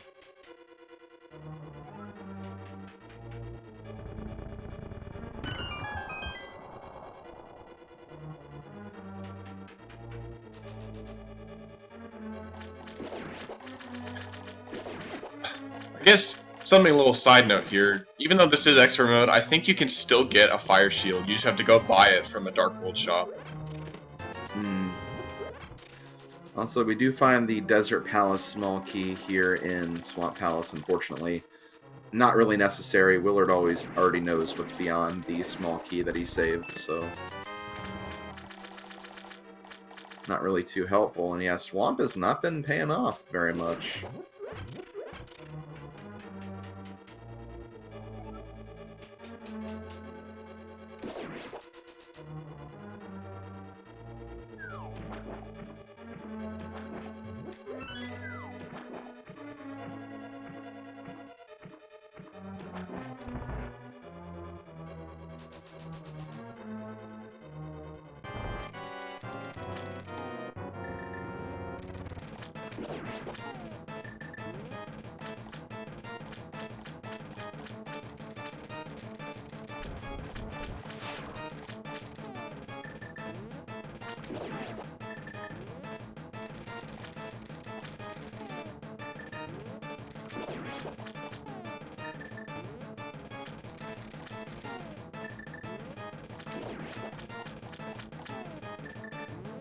In Swordless mode, this is even more of a menu boss, just because this is our only real way to defeat the eyes around Argus.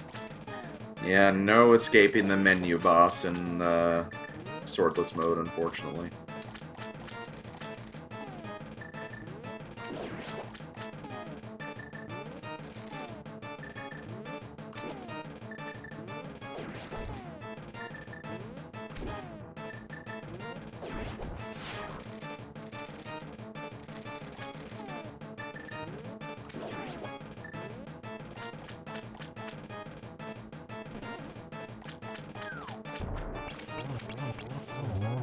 Ooh, really nice. Using the ice, get a big key to Eastern Palace.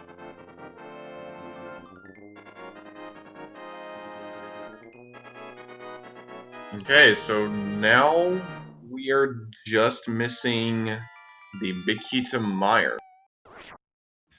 Yeah, that's the one thing we need to figure out where that is. As far as Willard, he also needs to get the Thieves' Town big key from Ice Palace, but yeah, that's essentially all we're looking for at this point, the Misery Mire big key.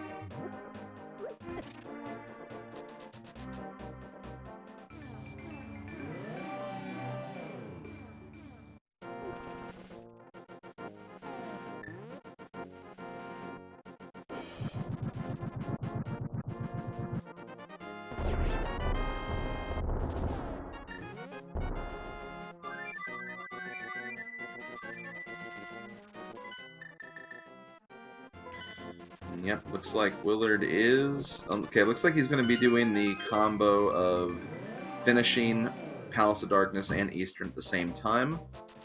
You know, could get that last big key from one of those bosses, so we'll have to see.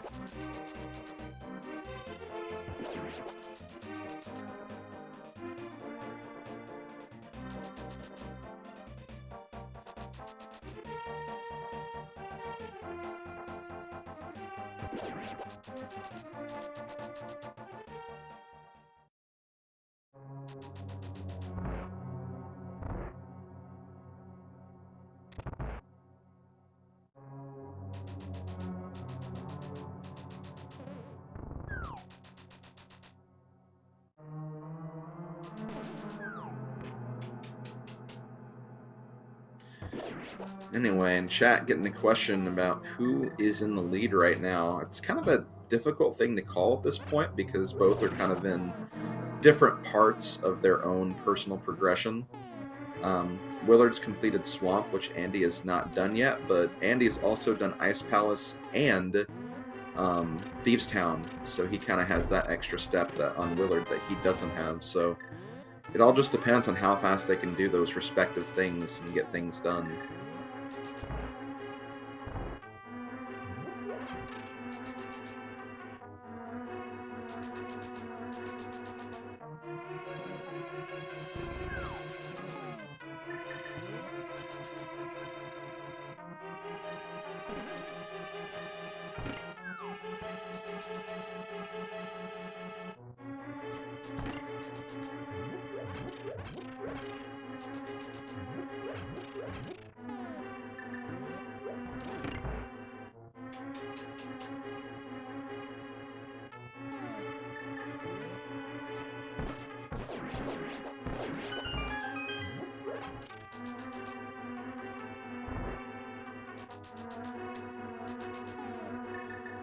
Okay, so while we're kind of getting a little lull here in the action, let's go ahead and take this time to say give both Andy and WillardJBradley a follow.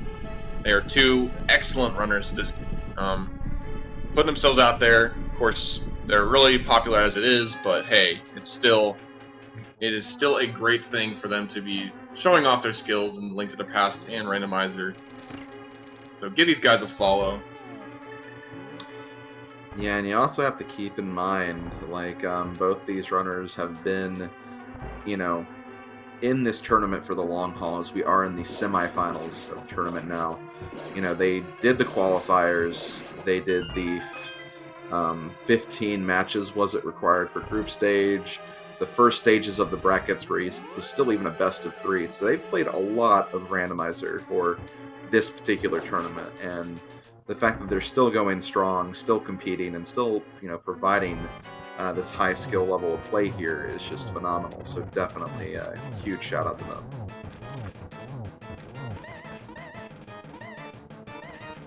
And because we are in the semifinals, we have best of 5 now, so potential 5 games for not only this series, but the series to follow this series as well. So yeah, a lot of randomizer being played in these final stages here.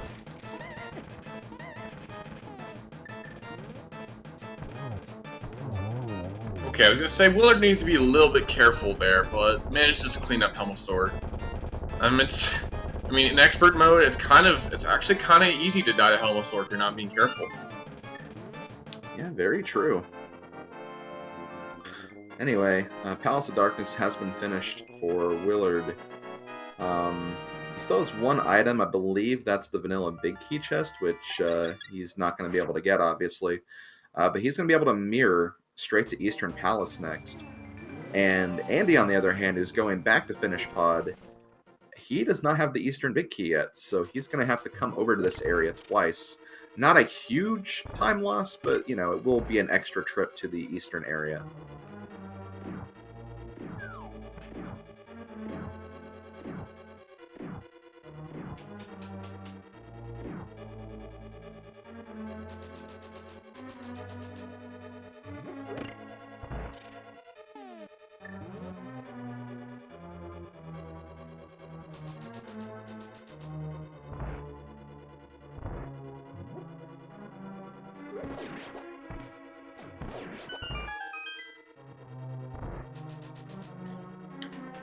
And I do see something being pointed out in chat that is also important.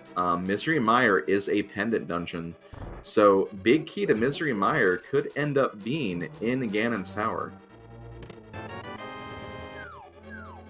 Very true. Now we have the ability to beat all the crystal dungeons. There's a good likelihood of that.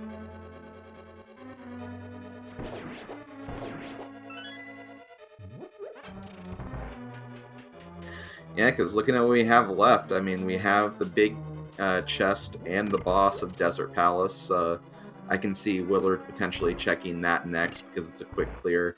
There is that big key to Ice Palace that could lead to the big chest, which might have something that, Andy wasn't able to do when he was going through Ice Palace the first time.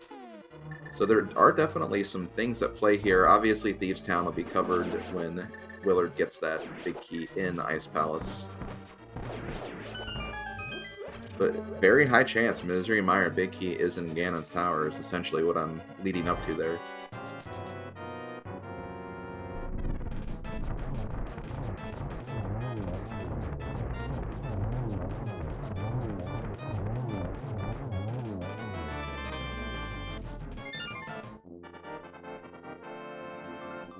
And a double boss clear, Andy taking out Helmasaur and Willard taking out the Armos Knights.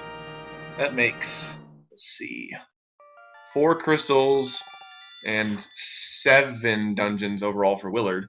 And that is 5 crystals for Andy and also 7 dungeons overall. Yeah, literally at this point, obviously, Andy has Ice Palace and Thieves Town done, Willard doesn't, and Willard has Eastern and Swamp done, which Andy doesn't, so those are really the differences between them right now.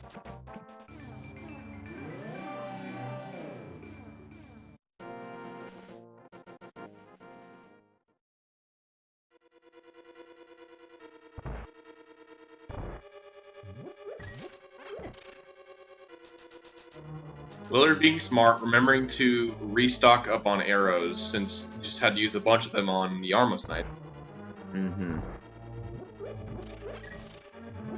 Let's see what is in this big key chest. Or no, big chest, sorry. Just a red rupee.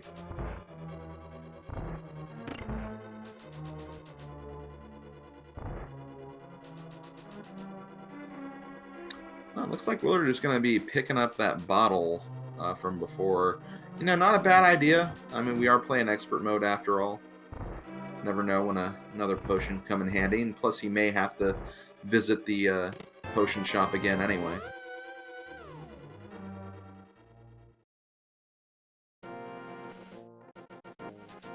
Yep. It never hurts to be safe, especially in expert mode. Mm-hmm.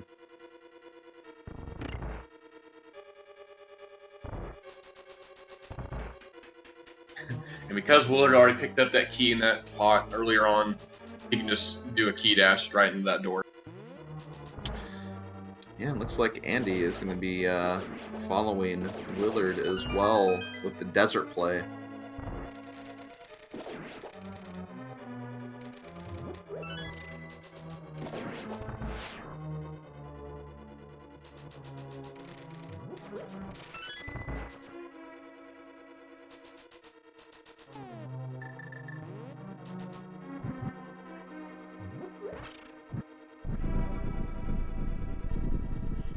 Okay, gonna see the Lemnolis fight from Willard. See how this goes.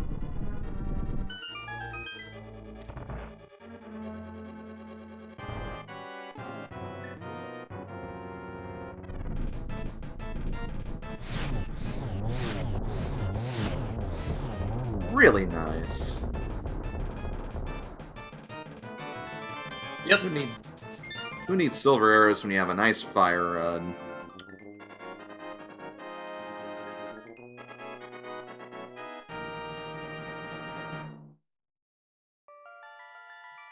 Okay, so at this point, Willard is going to go straight into ice, I'm pretty sure.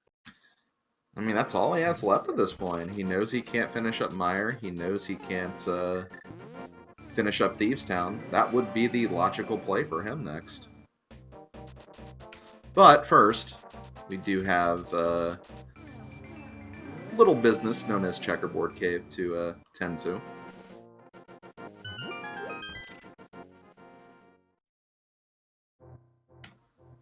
That's a small key. Oh, the last Turtle Rock key. Well, I mean, what if that big key to Meyer is in that vanilla big key chest in Turtle Rock? Yeah, that's, that is a possibility at this point.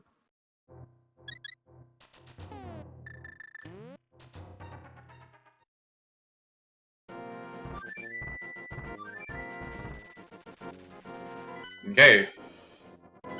Okay, yeah, Willard is, once again, as I was saying about playing smart. Oh no, they're going to turn the mushroom in too. They might as well buy some potions. Both a potion while he's here. You know what this means, though, is he will not be able to do the fake powder glitch now.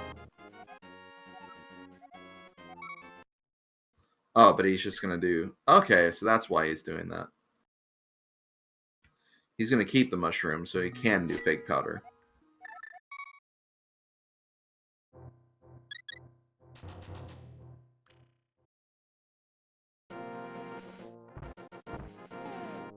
And for a second there, it looks like Willard was about to save and quit.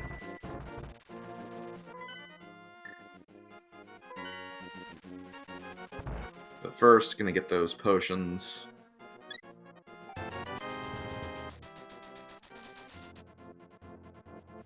And yeah, he still has that blue potion from earlier, so yeah, he really only needed to buy one.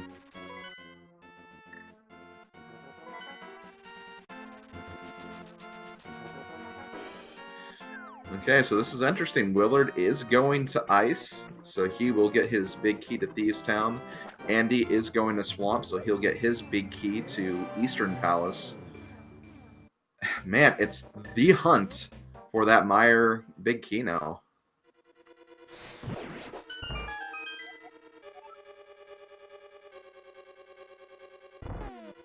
And along the way, Willard does have one check that Andy was not able to make earlier.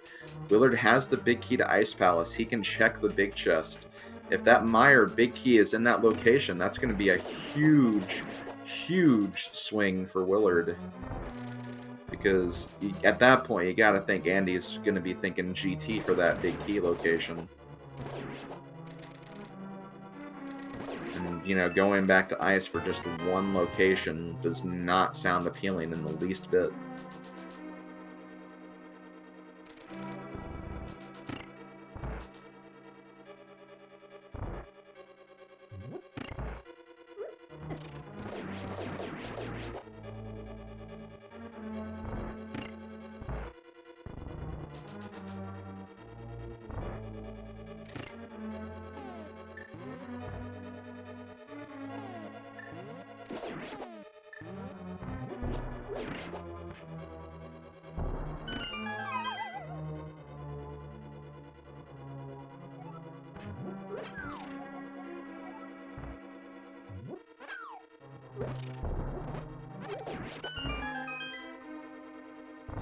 Okay, so Willard is approaching where we'd normally be doing the Ice Palace bomb jump. Looks like he is still going to be doing that.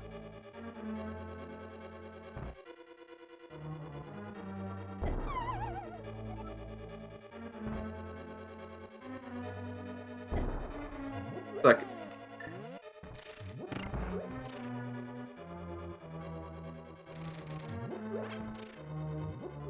Willard definitely gonna take that heart. Any hearts you can get in Ice Palace is good. Yep, definitely.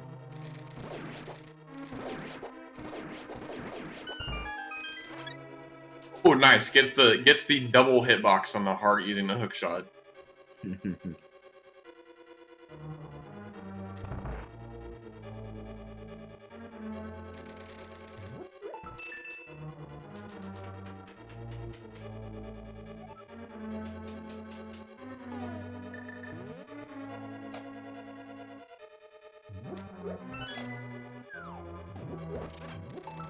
It looks like Andy is also checking left side swamp, which is going to even up that time save for Willard. And there's our last pod key. Wait, no, Andy already saw that. Yeah, we already got that one. You know, just kind of thinking about the logic right now, that other pod key could be like in the lava chest just to kind of balance out the logic, because we do need to get through Palace of Darkness to get into Ganon's tower, so I'd say that'd more likely be there as opposed to the Misery Mire big key.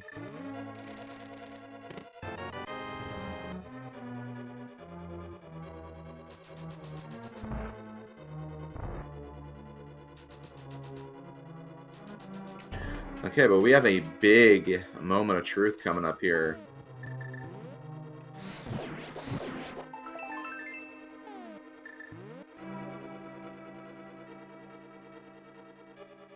But it looks like Willard is going to go check the iced tea room chest first. Which is going to be an important check as well, because that will be one of the big keys he's looking for, so it is good he's doing this.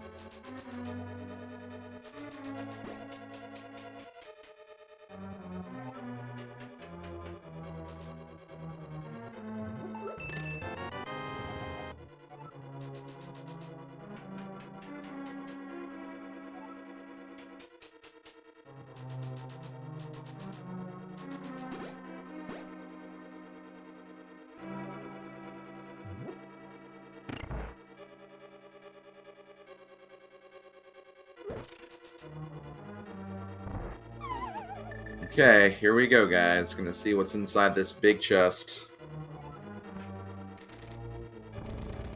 What could it be? Oh, just a big 20. Okay, so Andy is not going to be missing out on anything from not having the big key when he was here before. And I'd honestly say, if anything, that kind of gives a very, very slight nod to Andy being in the lead here, just because Eastern Palace is a much quicker clear than Thieves' Town, so it's really just kind of the difference between those. The two are, but it's still really close.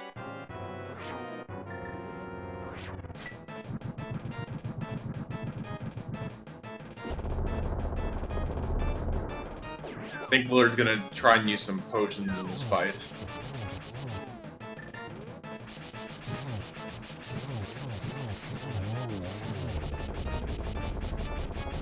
Of course, they can't pause right now because of one exploding cold stare. No, he is going to go for Hammer the rest of the way, and that's good. Save those potions if you can.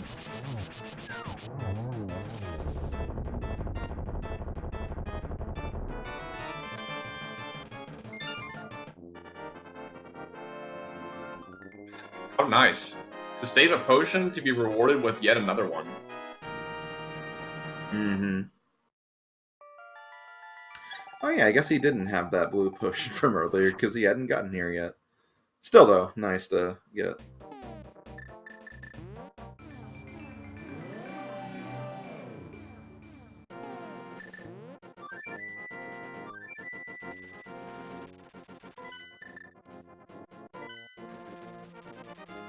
Okay, so Willard's about to come over and clear the rest of Thieves Town.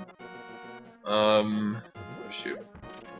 So that will be their final crystal that they need to enter Ganon's tower. And it's just at this point whether he decides to go straight there, and just hope that the Meyer Big Key's there or not.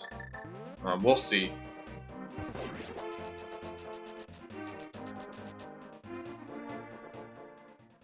And again, it's literally right now the difference between these two is literally just the difference of finishing off Eastern Palace and finishing off Thieves Town.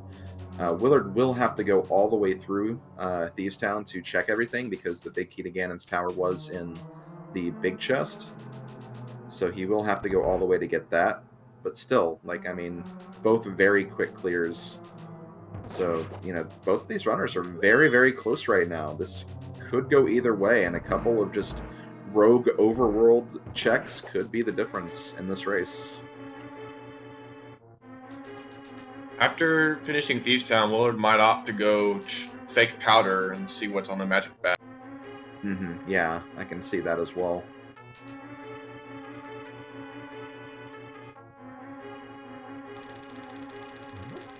Chad asking if we've checked Graveyard Ledge. We did see a hint that I'm pretty sure there was nothing useful there. That is correct. Oh, well, I guess Willard also checked it too.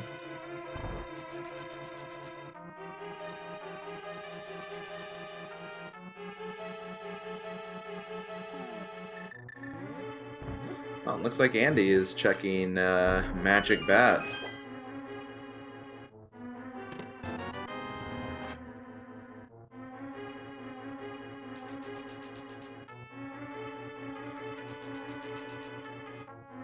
Oh, there it is!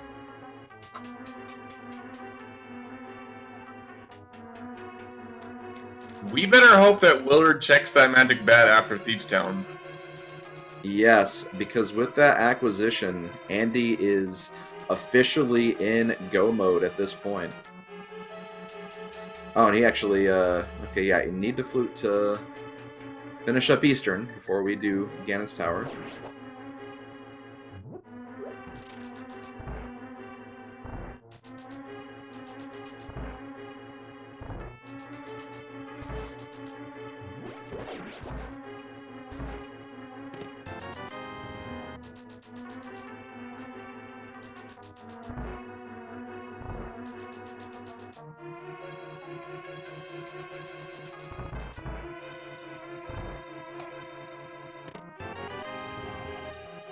Okay, there's the Ganon's Tower big key for Willard. He just needs Meyer's big key, which we know where that is now.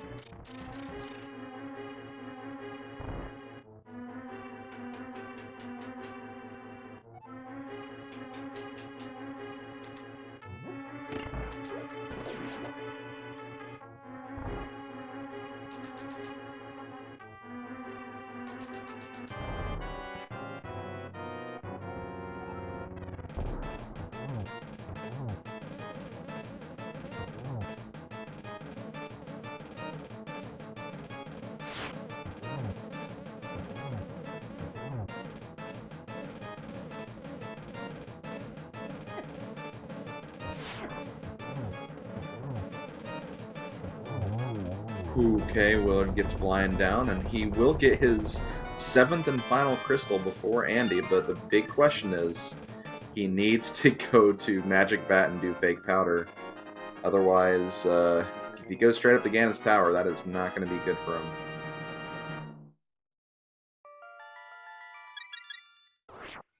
He pulled out the mirror. And he's heading over to Magic Bat. We have ourselves a race. Yes, we do. He is... Oh, he's checking... He's taking K45 first. Okay. However, because of that, I feel like Andy is going to have a bit of a head start on this next thing, though. Because Armos are going down.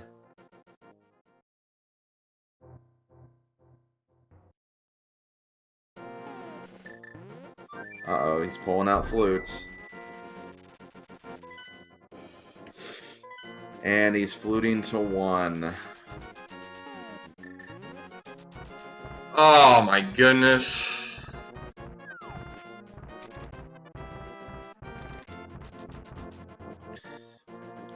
Like, I understand the thinking. You have 27 items versus 1.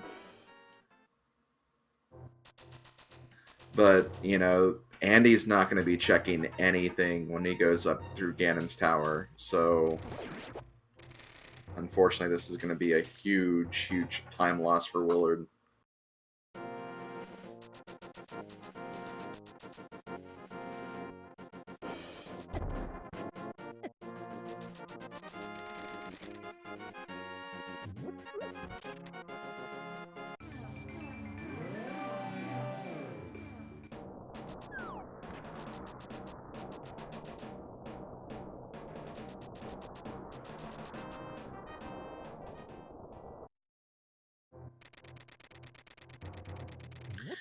And yeah, it looks like Andy was doing some arrow farming in Desert Palace. Just because we do have Vitreous, we cannot use silver arrows on normal bosses in expert mode, so you want to make sure you have enough ammunition to get through that fight, because it can be a very long and tedious fight if you don't have the ammo.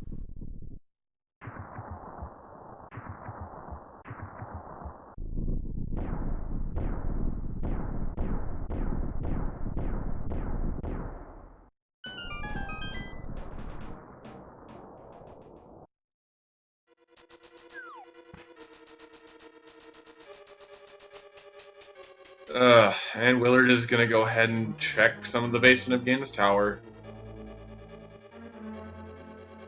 And again, it's those numbers I mentioned earlier. You have 27 locations in Ganon's tower. Any of those locations where the powder could end up being, or where the big key could end up being, but we just know that it's not going to be here.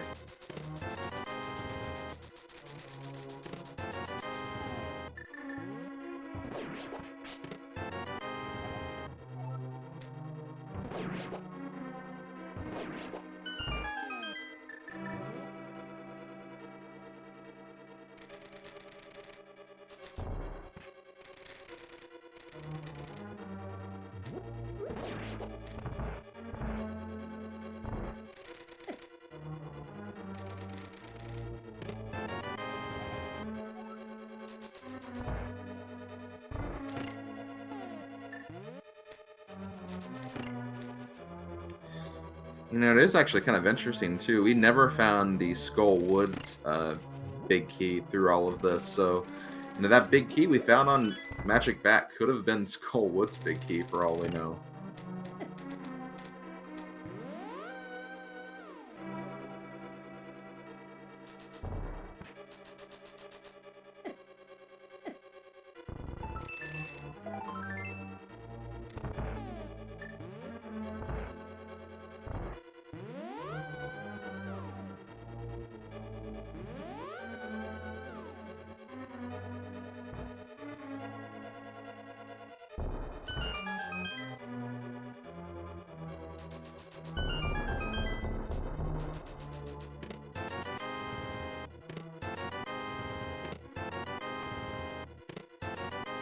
Well, I wasn't counting, but there's the powder.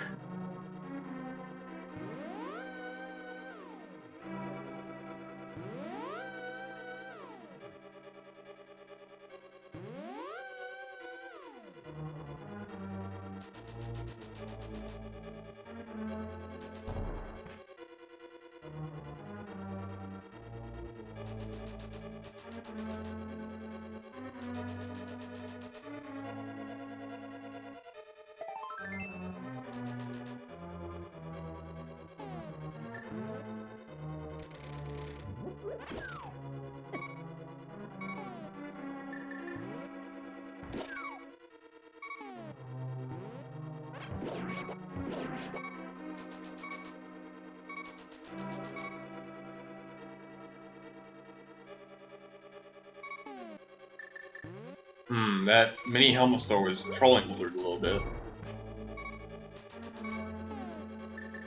Makes it past though. Probably gonna get some hearts on these anti-fairies.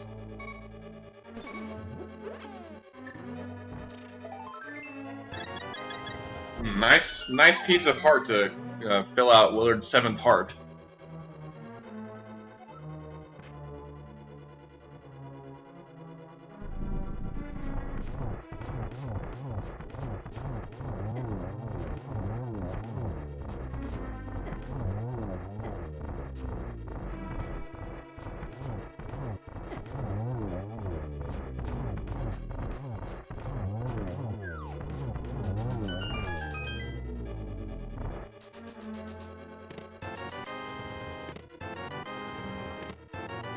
There's the Ether Medallion, but that's not really going to help Willard. Now he's going to check the right side. This is more and more looking like Andy's game. I mean, let's be real. It was looking like Andy's game once Willard did not go to check Magic Bet. But hey.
And he's going to take a potential death there to get some hearts back before heading up the gauntlet.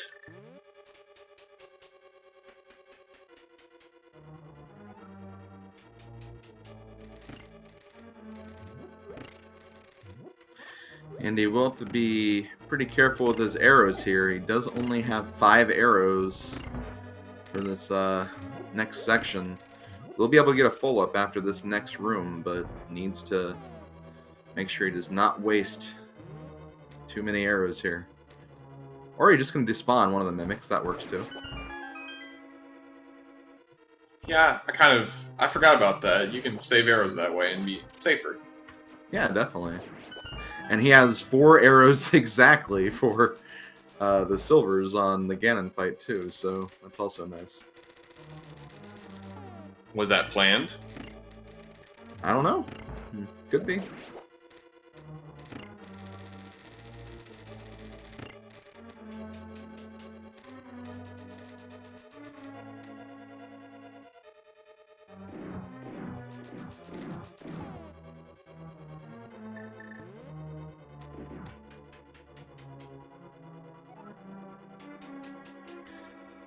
And even then, there are some arrow drops in these gauntlet rooms as well, so, you know, Andy won't be without other arrow possibilities, obviously.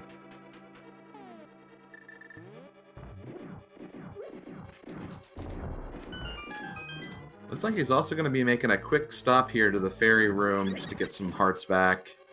You know, we're climbing Ganon's tower, or Andy is at least, with only 6 hearts. That is not a lot of hearts. You can't even, in the vanilla version of the game, get to this point with that few hearts, so you really have to be careful.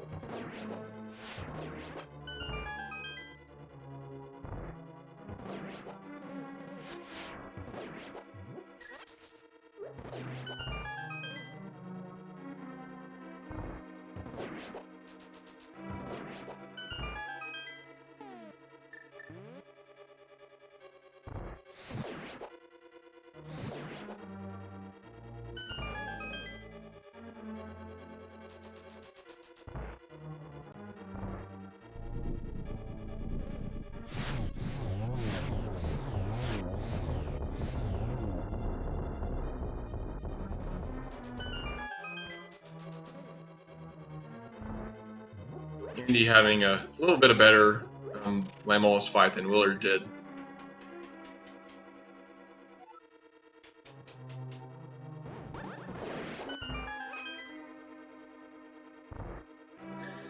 And looking at our items right now, it's looking like the unique item inside Pyramid Fairy ended up being the Magic Cape, of all things.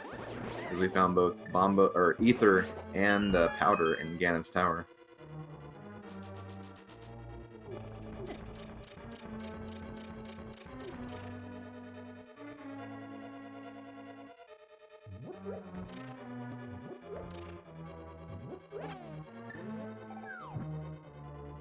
Oh, looks like Willard was taking a fall there, whether he wanted it to or not.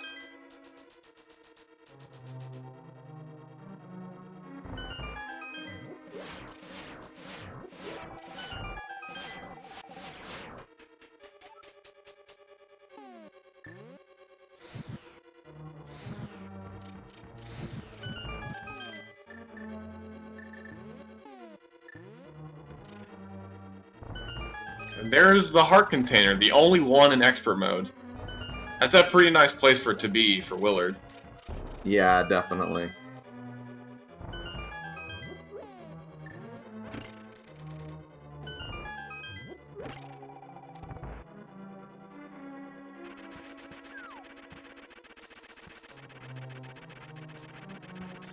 And Andy just gonna skip Moldorm 2, not even bother with him.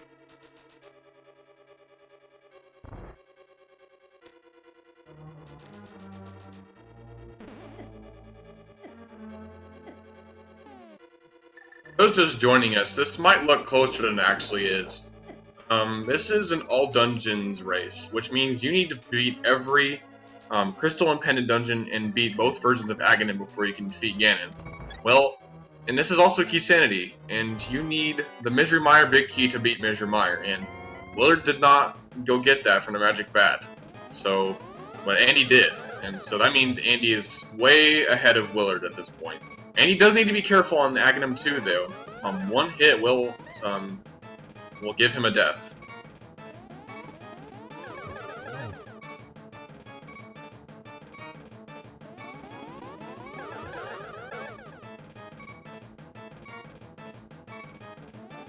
Ooh, really nice bug catching net strats from Willard.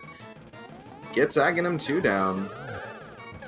But as you mentioned, he still has Misery Mire on the table, and he still has to hunt for that big key, so, you know, still some work Willard needs to put in here.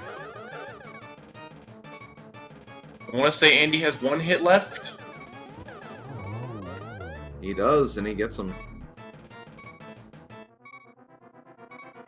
It's a big relief for Andy since they were at one heart, not having to redo Gan's Tower or anything like that.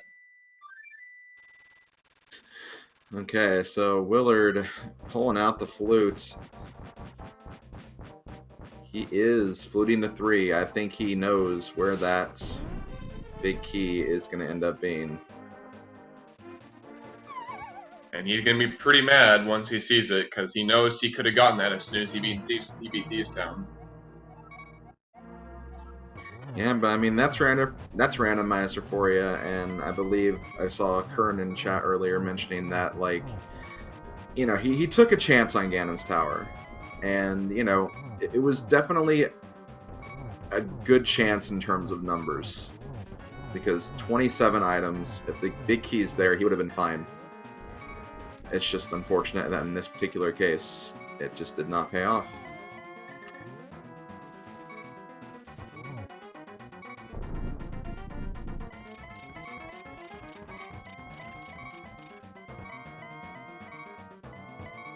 So now, WillardJBradley is officially in go mode.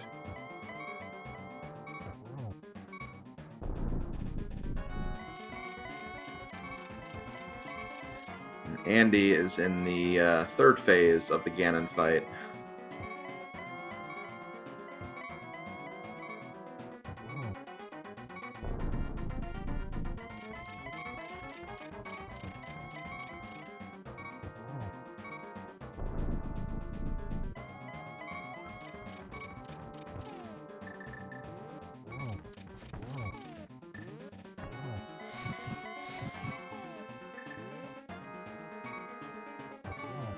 Alright, 2 more silver arrow hits, and that will do it. Get your GGs in chat for Andy, everyone.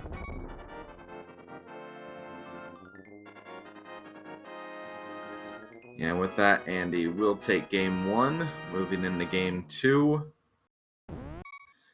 And looks like he's going to cross the finish line with an official SRL time of 2 hours, 11 minutes, and 59 seconds. Get those GGs in chat for a hard-fought victory from Andy.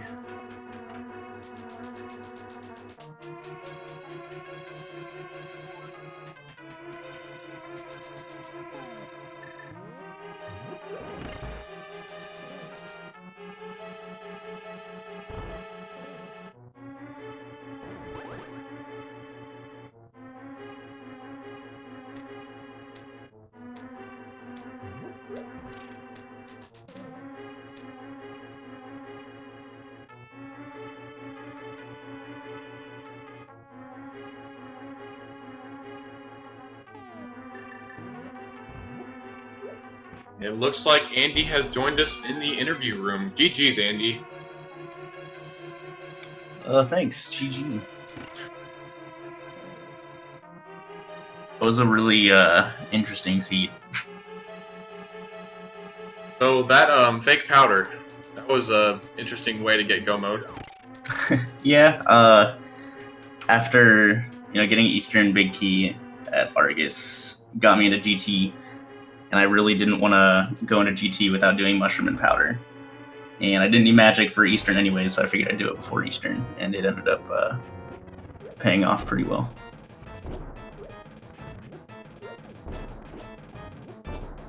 I'm sure, as you know, as you probably saw and talked to Willard about, that was the play that ended up giving you the win, since Willard did not do the same thing.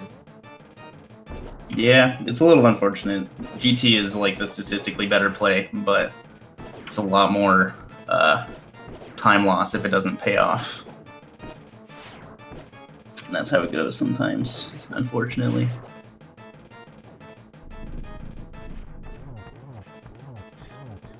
Yeah, some of the other more interesting aspects of this particular race were also just the sequence break by both of you to get the flute from Hobo.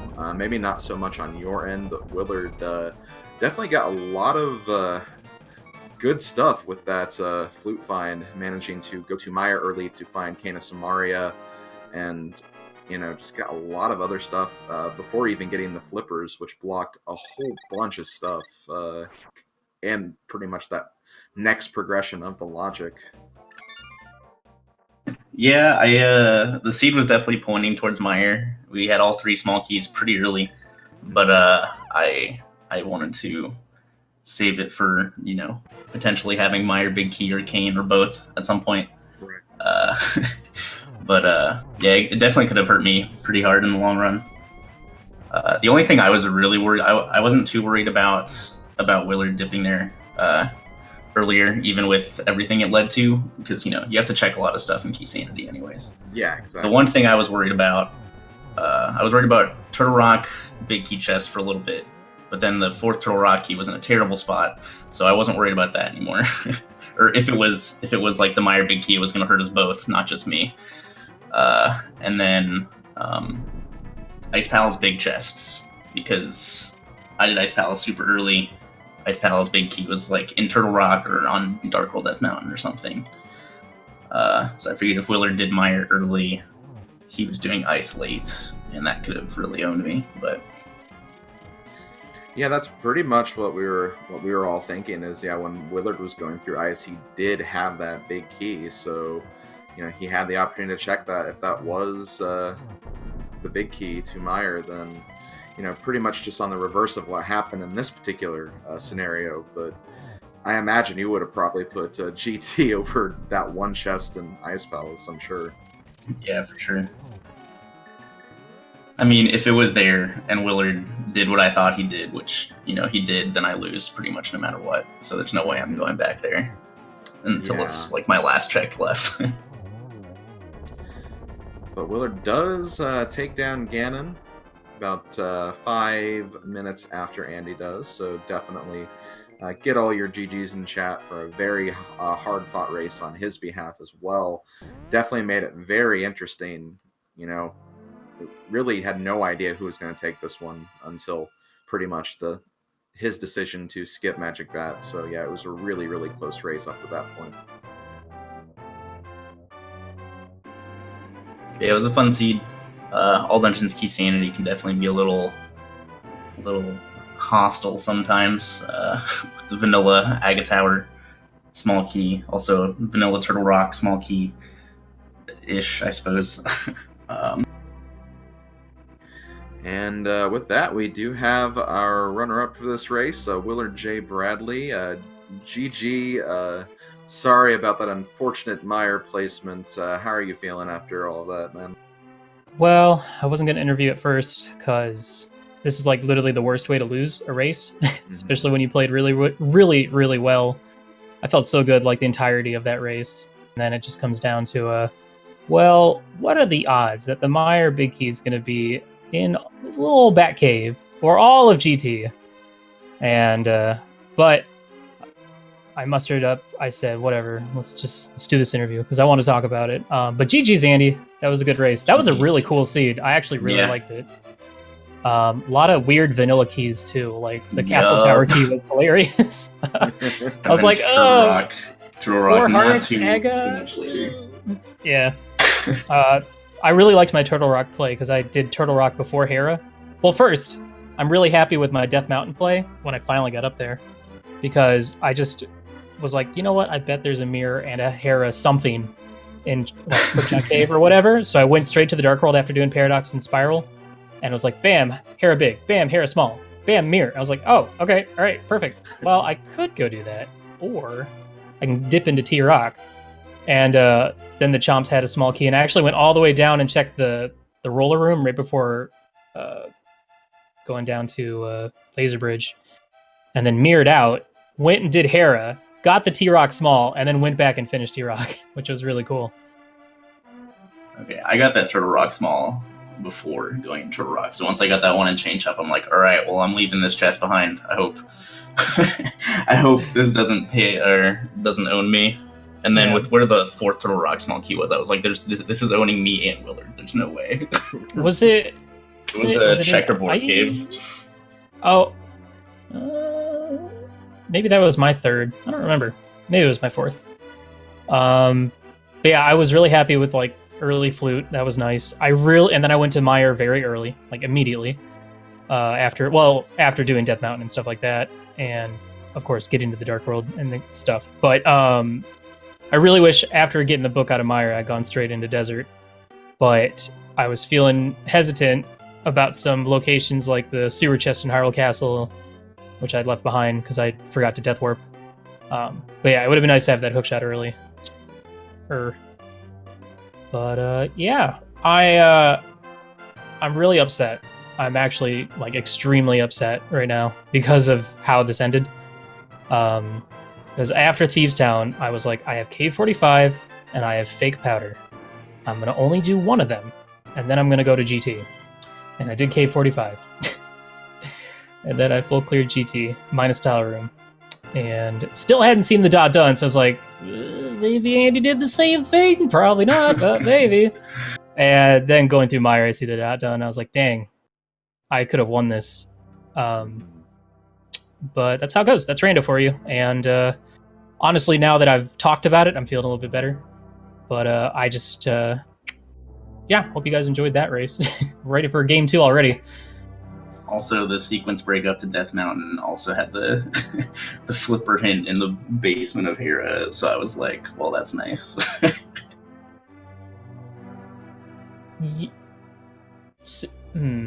Wait. The purple chest? Yeah. I did after I got my hookshot, I did Agnes Cave and was like, that's supposed to be the flippers, but it wasn't. Then I immediately did purple chest because at that point I knew it was flippers because I had full cleared everything. So.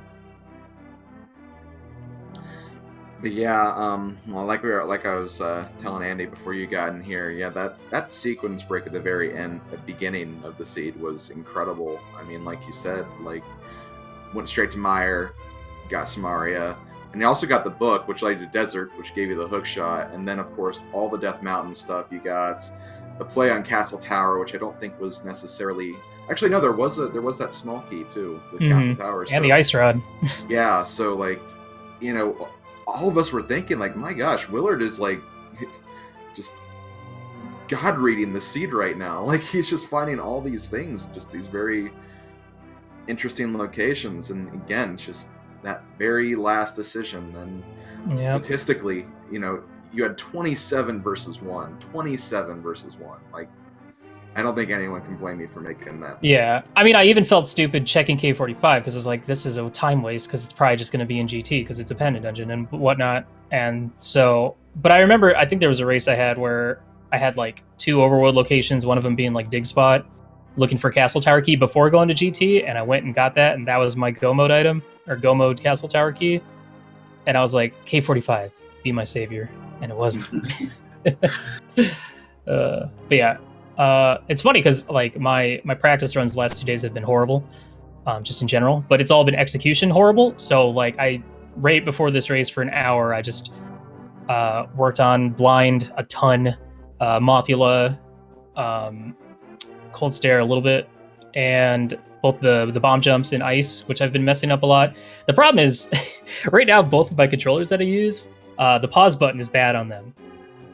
And so it's really hard to pause buffer when your pause button stinks because you really got to mash it in there.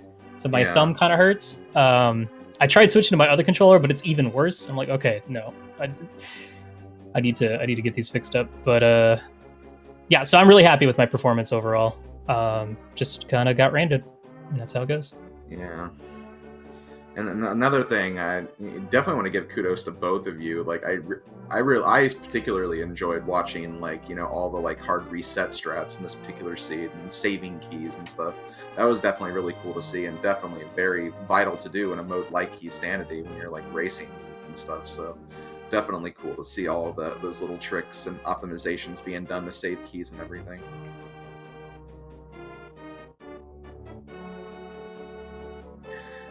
But yeah, I think that's going to do it for this particular race. I remember before this, I didn't see it on the schedule, but do you both have any idea when Game 2 is going to be happening at all? Or probably after his SMZ3 races, I guess, Andy? I don't know.